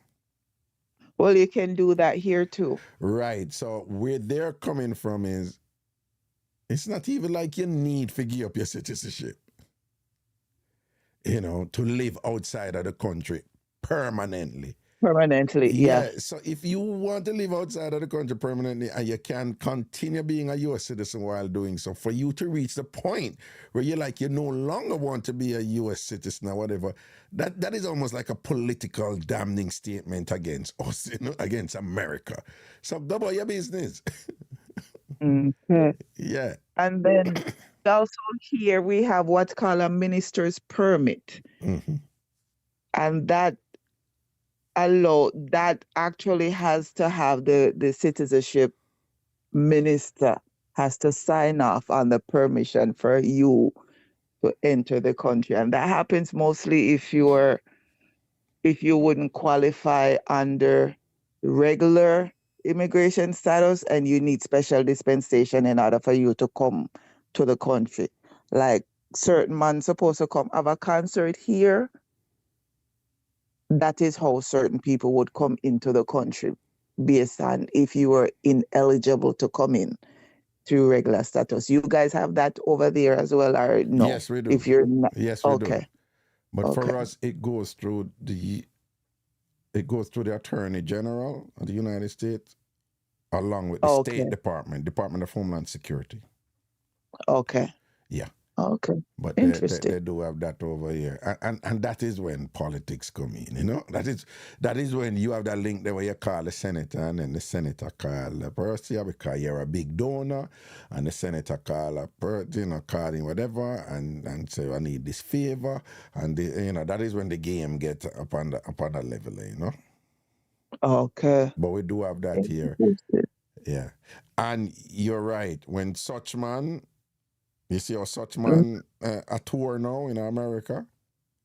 I figured there had to be something similar along that point, but I didn't know for sure. Yeah, and let us just say influential people were involved. Well, I can imagine. Hold on, yeah.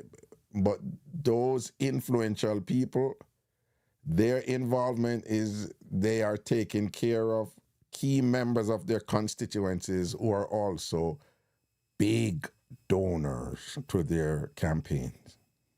Mm-hmm. So you see where I go on? It comes Right back to money. Right back to money. Right back to money.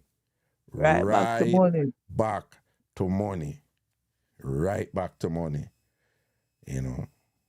Because the situation was such man, the standard rule with that permanent ban. Well, yeah, and then here based on what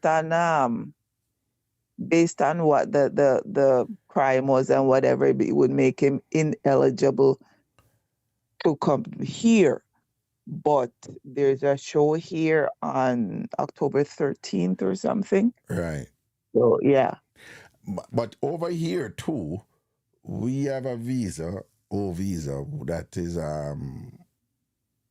for people of extraordinary talent that is internationally recognized as such. Mm-hmm. It's a high threshold. High threshold. Okay. And as the way they put it together, mm-hmm. They use that along with the political shenanigans on the back end and put him in that category. If you're a Grammy winner, international Grammy winner, and your talent is unique, you're not take away the local argument, you're not take away a job that an American can do.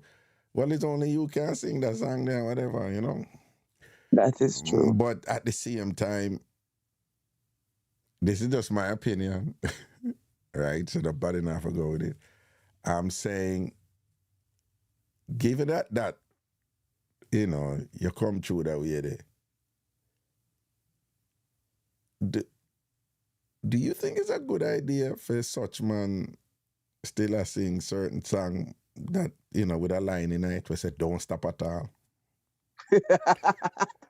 No, I'm just asking you.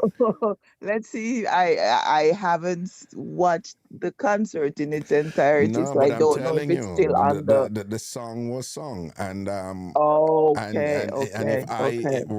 if I'm in that camp, Somebody should have no, said, "Don't me do not that." gonna tell him what him for doing. I would suggest it to him. It's up to him, whatever. But I would say nowadays, I remember. Let me tell you what when certain things did reach such man, right?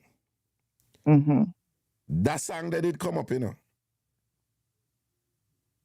That song that it, Yes, yeah, that yes, song, yeah. yes, When yes, them did yes, or whatever, yes, you know, yes, what yes, because there was the gay thing, right? Right, and then yes. you know at that time, you know, the gay lobby was just really powerful, and That one, I go yeah, off or yeah, whatever. So, and yeah. then no, him got involved. Then the whole thing, and I saw the setup with the drugs thing did kick in, right? But Yes, when yes. the setup with the drugs thing they kick in and them I do them investigate and I put it together. When they understood what that song meant, they were Meant, like, yes. they were me I got translate it, but they were like, are you serious? The audacity, you know? Like this is like, you know, pissing in our faces type of thing, you know? So that played a role, you know. So when me because you certain artists, you know, when them come international now, you know, I could have Sizzler, I could have whatever. Them not sing certain song anymore. Oh no. Oh no. And Uh-uh. I don't think anything wrong is wrong with that because when I always tell them say, what you think? Junior Gang and Sean Paul support certain thing and Shaggy, them not support certain thing, but them have them family for feed and whatever. You understand?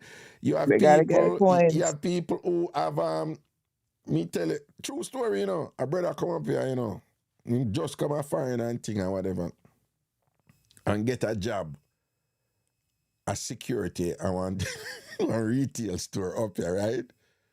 Mm. And him there at the door.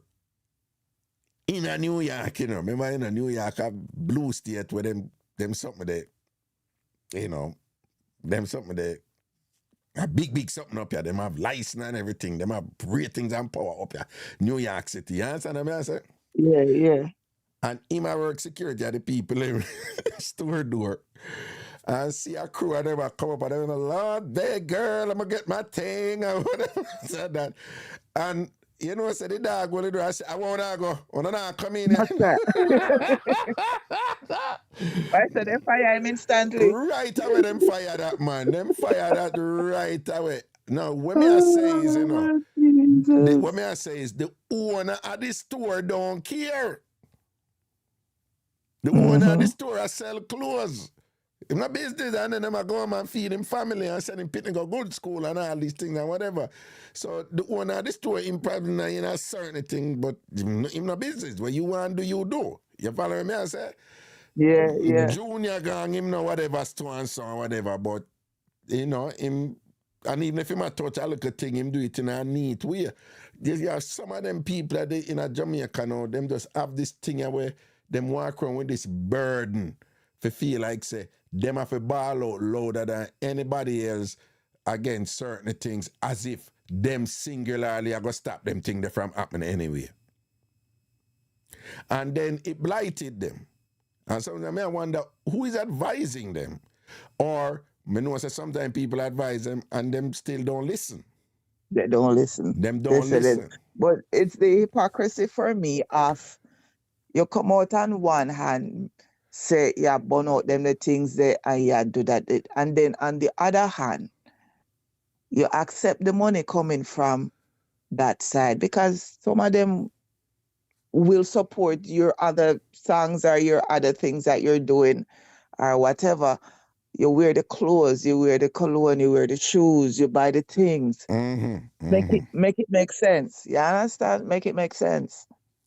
Well, But it is what it me is. tell you, say me, That's why them burn me out and time because I tell everybody, say from me did reach a realization of certain thing when the two little girls in Westmoreland were raped and killed.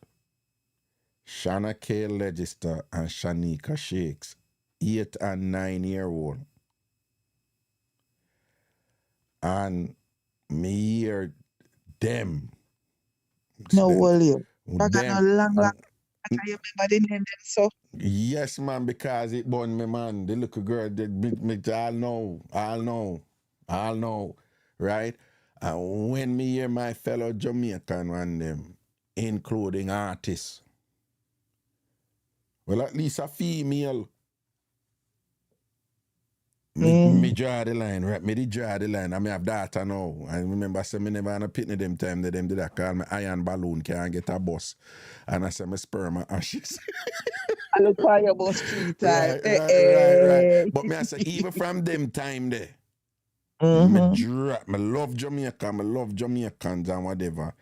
But when you go, when you go condone the Dana send for people data, but you get up and want to go burn out them adults they who are consent for do them But thing what them themselves or do? whatever. And then you go turn on and want to style. You for go away from me, some man, I'm a businessman, me I live my life. You can call me what you want to call me. I don't business and things. So yeah, that hypocrisy there and that double standard there and whatever, as if say you condone certain violence against women with certain things. As long as I know your sister and whatever. If you defend woman, you defend woman. But you go and like say you're the biggest thing when it come to woman and this and that. And you're quick for talk about, raga this and raga that and whatever, this and that and ray. And the way you want to prove your thing is you burn out them something there and raga with skettle and this and that and whatever, ray. But you're hypocrite with certain things. You understand? As they look sideways, that are the first thing them come out by you. Yeah. You are swim around, you are this, you are that. Yeah, that or whatever. That's why I'm glad Make it make sense. I'm glad me reach a point where say whatever you want to say about me. You cannot tell people say me a sort out donkey. I don't care. Me tell Right? people as long as If you you're a touch me hypocrite, good. you're a hypocrite. You understand? Me not care what name nobody put for me. As Man, long as a finger don't touch me, me good. let me tell you, man, me we defend for them right for say them not get involved in a certain things. You follow me? Me defend that, right? But them for reach a point, low people make them do what they want to, man. As long as people not involved. You follow me? I say, low the adults them for make them do what they want to do. And just go make your money. And go do your thing. And just be intelligent and strategic with your thing, man. Look how much people say something but not say something. You understand what I say? You go on like you alone have that pressure there and whatever. Shaggy out there making money and whatever. Junior Ganga making money. Sean Paul make, and then you go turn on. I chew them brown. And I true them come from up to no, them know how to conduct themselves out there. I don't know if you recall a couple of years ago. There was another such man who cannot travel to Jamaica right now. To Jamaica? And he cannot travel to Jamaica. Him and whatever down in Florida. Him did have ankle bracelet. I think it take off now, but him still can't travel. Then they take him off our ship. Right.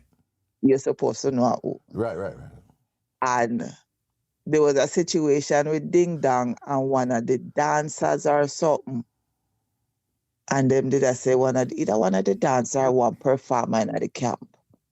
Same as a swim around. And him did come out and attack to Ding. And I asked what Ding I go do about it. Like, if him still a go make the person dance with them, if him still a go make they round the person and all of them something. And me still got me I say, but how that affect you? And how it affect Ding? Why you feel the need to come ask Ding if that person they know? You're not sure. Nobody came out and say 100% say yes. And me and him, whatever. And you want to stop the man food panorama. No, man, they don't go out. But here's the thing, what is really going on with them is that, again, like I always said, they work from a paradigm where I am because you are.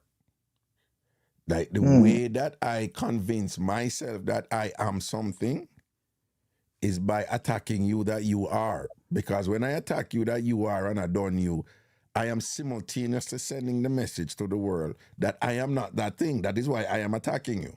So they have a need to always be demonstrating to the world that they are something. But rather than just come out, and just say that, for them, a big way of saying that they are something is to say that somebody else is something. So so they get caught up in that psychological dance and whatever, which essentially redounds to, a profound insecurity. Now, mind you,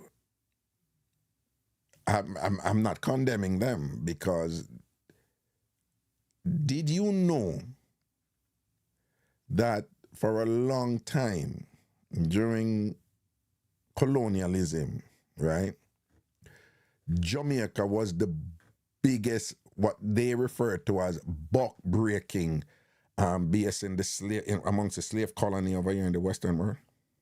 Yeah, because they were the strongest set of people. So in order for them to think whatever, that's what they had to do to try to break us. No. Not only the strongest set of people.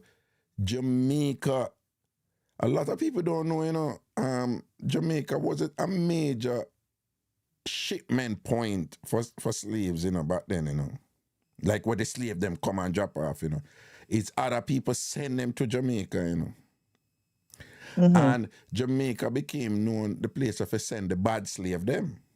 Did you know that? Never know that part. All right then, and then and the idea was that whatever they were doing here, like when ass want team and them this and that, the ass and whatever, and there's this whole thing for team the ass and whatever. Jamaica, based on what them do here, was the place to send the bad slave them for broke them in and discipline them. Okay. And part of the way which throughout history, unfortunately, in conflicts and whatever, this and that, armies and certain bodies, they have routinely, when war go on and them capture people, then people have become them slave and whatever. But sex, long since have been weaponized. Of course, it has been weaponized mostly against women, right? But it was a big thing here, supposedly, according to the report, to emasculate men by raping them.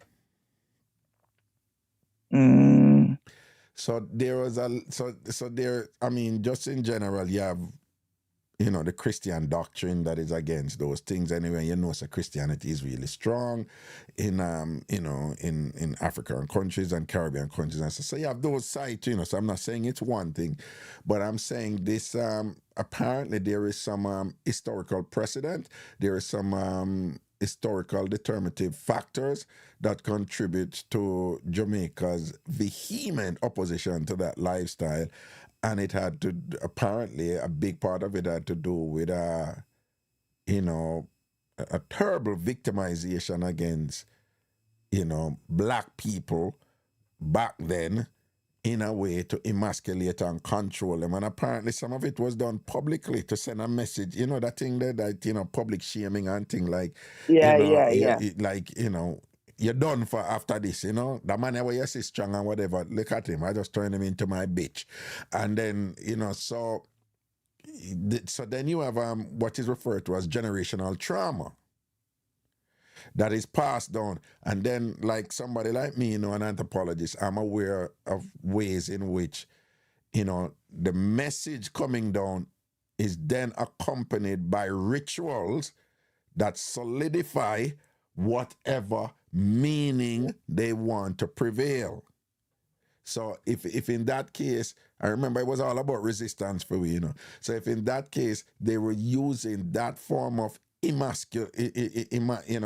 emasculating the men that way, because them, basically, the optimum way for not kill a man, but for done him and thing, not only done him in the face of other people, but to done him to himself, for him to feel so violated that him not used to himself anymore, whatever. is that form of rape, which again, them not a woman. That is them not do that to woman since whatever. But the idea is that you do it to a man, him done for. So supposedly that played a huge role, and apparently that went on for a while. Some nearly 100 and 200 years. So apparently that went on for a while, and that Jamaica was the spot. You understand? And I'm not saying that alone, I'm just saying that was a factor. So if such is true, and that generational trauma continued all the way down to present time, including the resistance to it and the fight against it and whatever, then it does indeed help to explain why Jamaican men, are so preoccupied with, making sure that they're constantly expressing opposition to this thing or whatever, given the roots of it. Because remember, as I've explained before, many of us, we know things now, but we don't know. You remember me I tell you about the fly them, right? I know how the fly them can jump or whatever and things like that. But the fly them, the later flies them, the fly them can't jump. I then put them in a buckle, rape or whatever you want to call it. This is the analogy.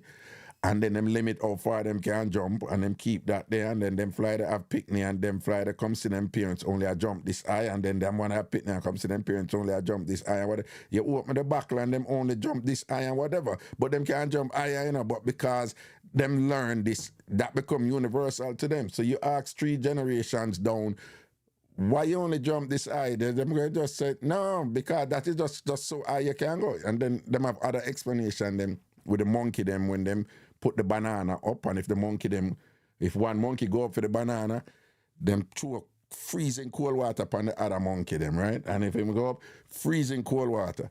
Till after a while, the one them are down here, so if any one of them go up for the banana, them beat him up. Them beat him because they don't want the water. Beat him, and then them take out one monkey and put in another monkey. The new monkey come in, him a go up. The rest of them beat him. That new monkey don't know about the water, Them stop through the water now, Mm-hmm. But the other one, them were dead, them know say the cold water can reach them. If anybody go up, they go take the banana. So the new monkey now come, the new monkey don't even know nothing about no cold water, But he might go for the banana and then beat him. So after a while, that new monkey now know say, don't go for the banana. And it go on and go on and go on, go down. Till no monkey go for the banana, but them don't know why them not go for the banana, because the thing set from long time. So you see me with these things, like, we have this thing, like people have been struggling to explain why Jamaican men just so extra angry about this thing here, about them people there, LG, them alphabet people, them and whatever. Why, And if you notice, the anger mostly come from the men. It's not the women. Even the women who are opposed to it, even Jamaican women who are opposed to it, it's not an anger thing for them. If you notice it. And the man, them always feel like them have to burn it out, and them have to be loud about it and all these things and whatever. And then the argument is that you have the religious factor, you have this and that. But it has go way back where it's a manhood thing, it's a masculinity thing, it had been an attack on the collective.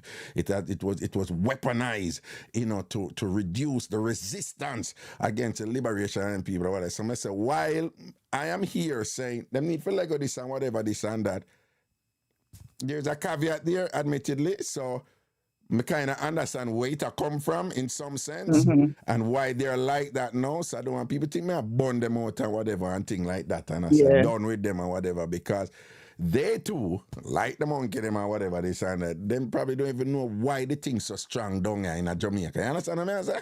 And things like that in terms of what occurred before. So it have some complexity to it, but me not do that and whatever.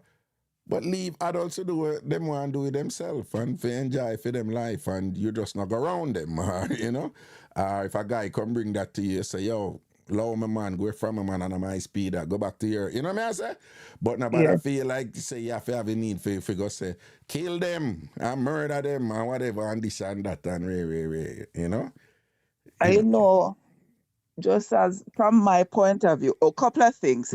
It's graping and graping. I didn't want to stop your flow on that, but for social media algorithms, it's grape and graping. Right, that's the way what them use, yes. But I was in my mid to late 30s before I actually look on the alphabet people as people. Wait there. It's almost 10:30. 10:28. Well, I'm going to go on. Yeah, Right. no, that like for my coming around to understanding them, I was in my late 30s when I came to that realization because I never looked, and it's gone so weird. I never looked at them as people with feelings or whatever. Cause me grow, feel like them that them and nobody break. So me never look upon them that way there. Them never in a my purview. Me never have any conscious thought of how they feel or how they, cause to me they weren't anybody. Them never have. They were just a body. Me never look upon the person until I started working in a department with one person. I may explain to him. He was white. I may explain to him. I may say XYZ.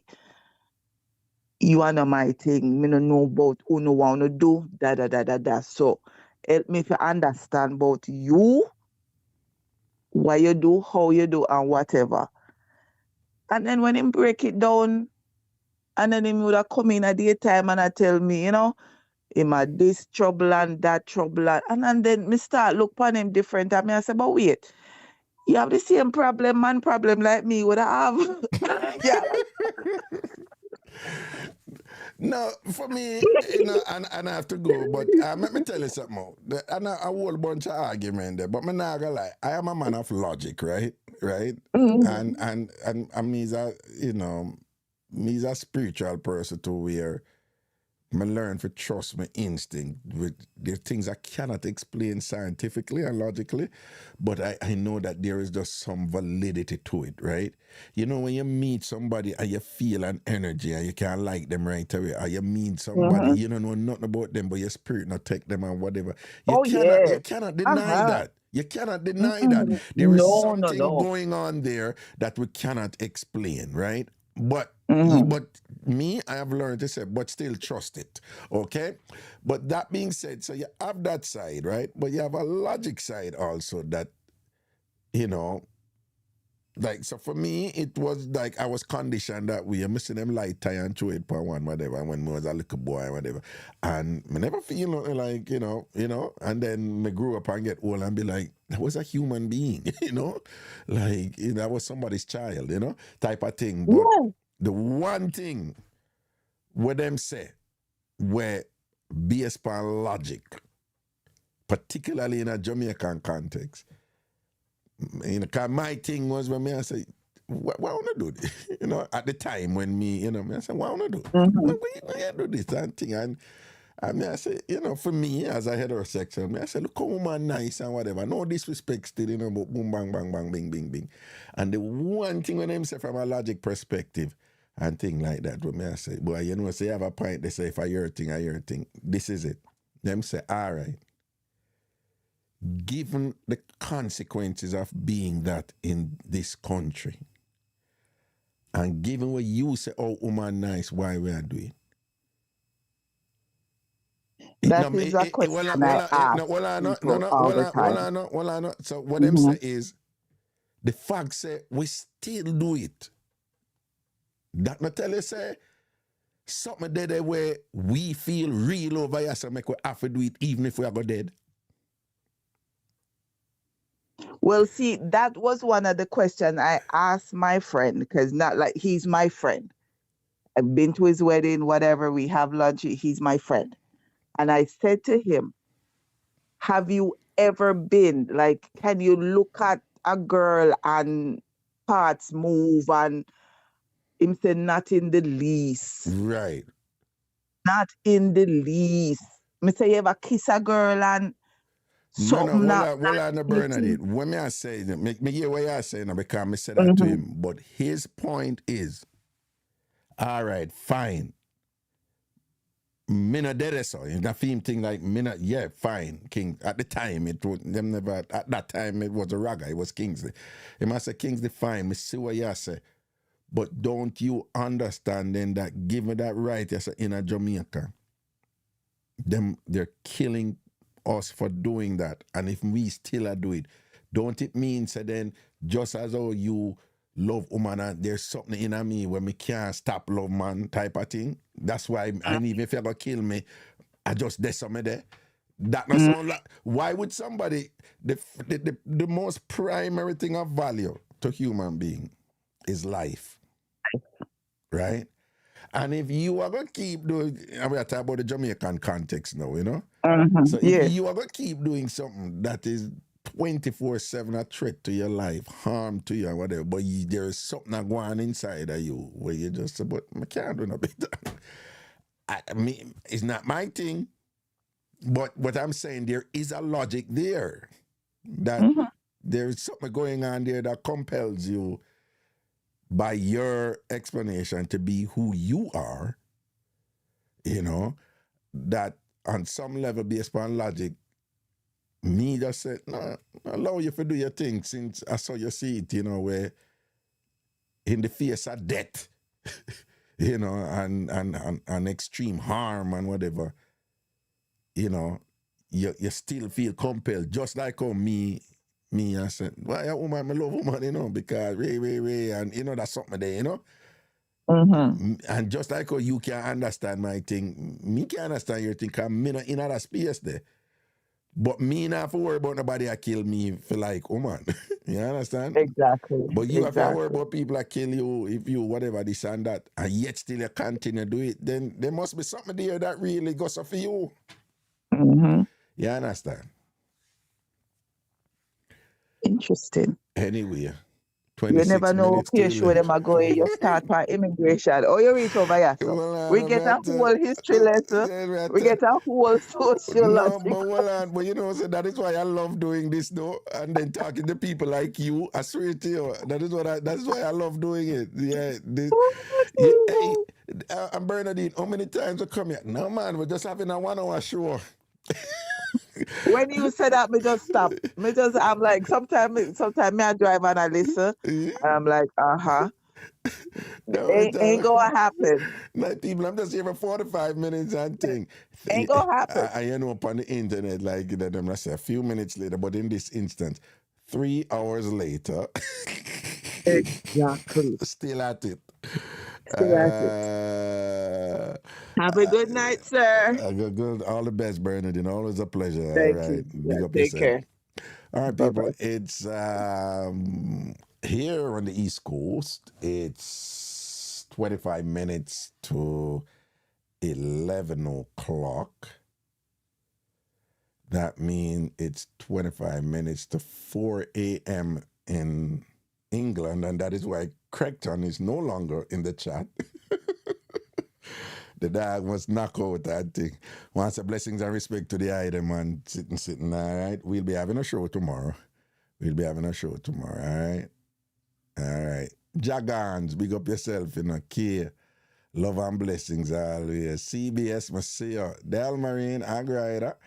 Blessings, man. Art and Soul. Sister, I love your program, Raga. It's open and very informative. You're most welcome. And thing, blessings and respect, man. All right. A long time I don't see you in a Jagans. What go on? Yeah. Victoria Larger, Machiavelli. Yeah, a long time I don't see you too, you know. All right, what time is the show tomorrow? This week, all this week, my kids at half day, so I have to be doing daddy duties in the afternoon. So tomorrow's show, I anticipate should start around 5. All right, 4:35. Yeah, right. 4:35. All right, tomorrow's show, sometime around 4:35. All right, Chuckisha, big up yourself. Everything is everything, all right? So watch your right, people. Just have a wonderful night. Big up all of the people who have work tomorrow, but you chill, look a bit and listen to the look of meds in 90 and thing, all right? We're not going to hold on and look asleep now. Big up all who brush them teeth before them go to them bed. Big up all who still do that. People remember when we did that Jamaica, and there was this thing where nobody not do it again, you know. I know some of you are going to listen to this and it's going to sound, no, I gotta go. I don't know who I call, but I have to go now.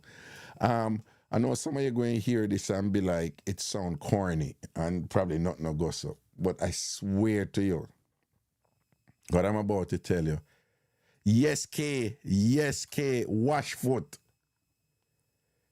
There was a thing in a ghetto. Before you go your bed, everybody have to wash them foot. Like your beard already in the evening, you know, but you have to go bed and you have to wash your foot. And you just do it automatically, you know. You just wash your foot. You have to go wash your foot. But I don't really do that anymore. But again, you know, growing up in Jamaica, before I go to bed, I just know I have to go wash my foot. And my sister have to go wash my foot. You wash your foot before you go to your bed. It was a thing. You know, your beard already, you know, your beard from in the evening. I'm not taking any more calls, right? You know, but you wash your foot. All right? I have to leave now, people, honestly. I hear some calls coming in, but I have to leave, man. All right? So in our morals, in our morals, people, everything is everything, yeah. Christina, no, Raga, you just never beard. All right.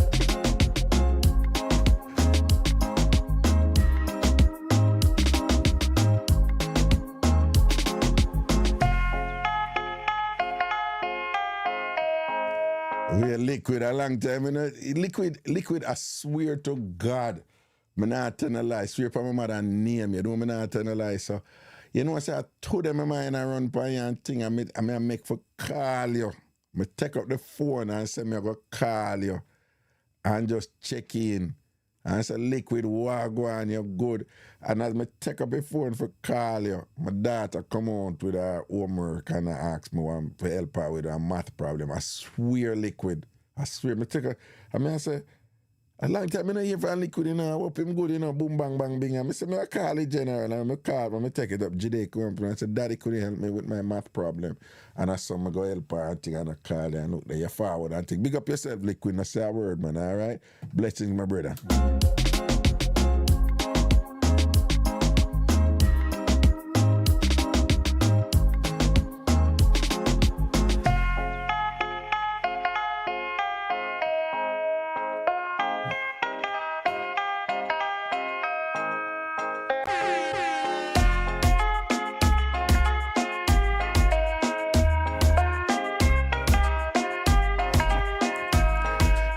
She loved the late shows.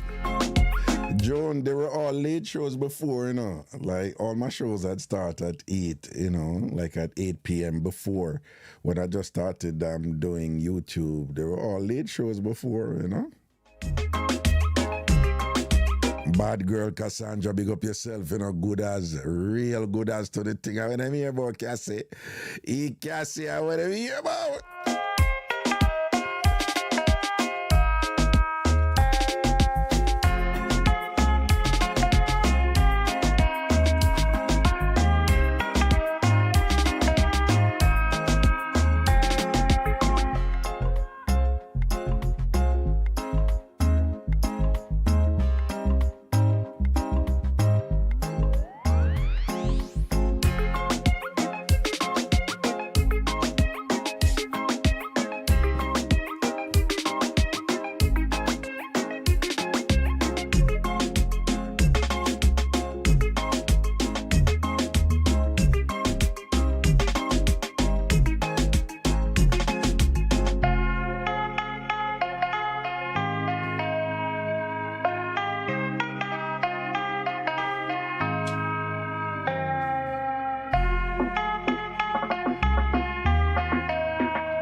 Do some work, you know.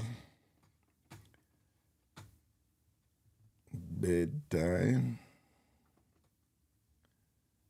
Rise early for them picnic.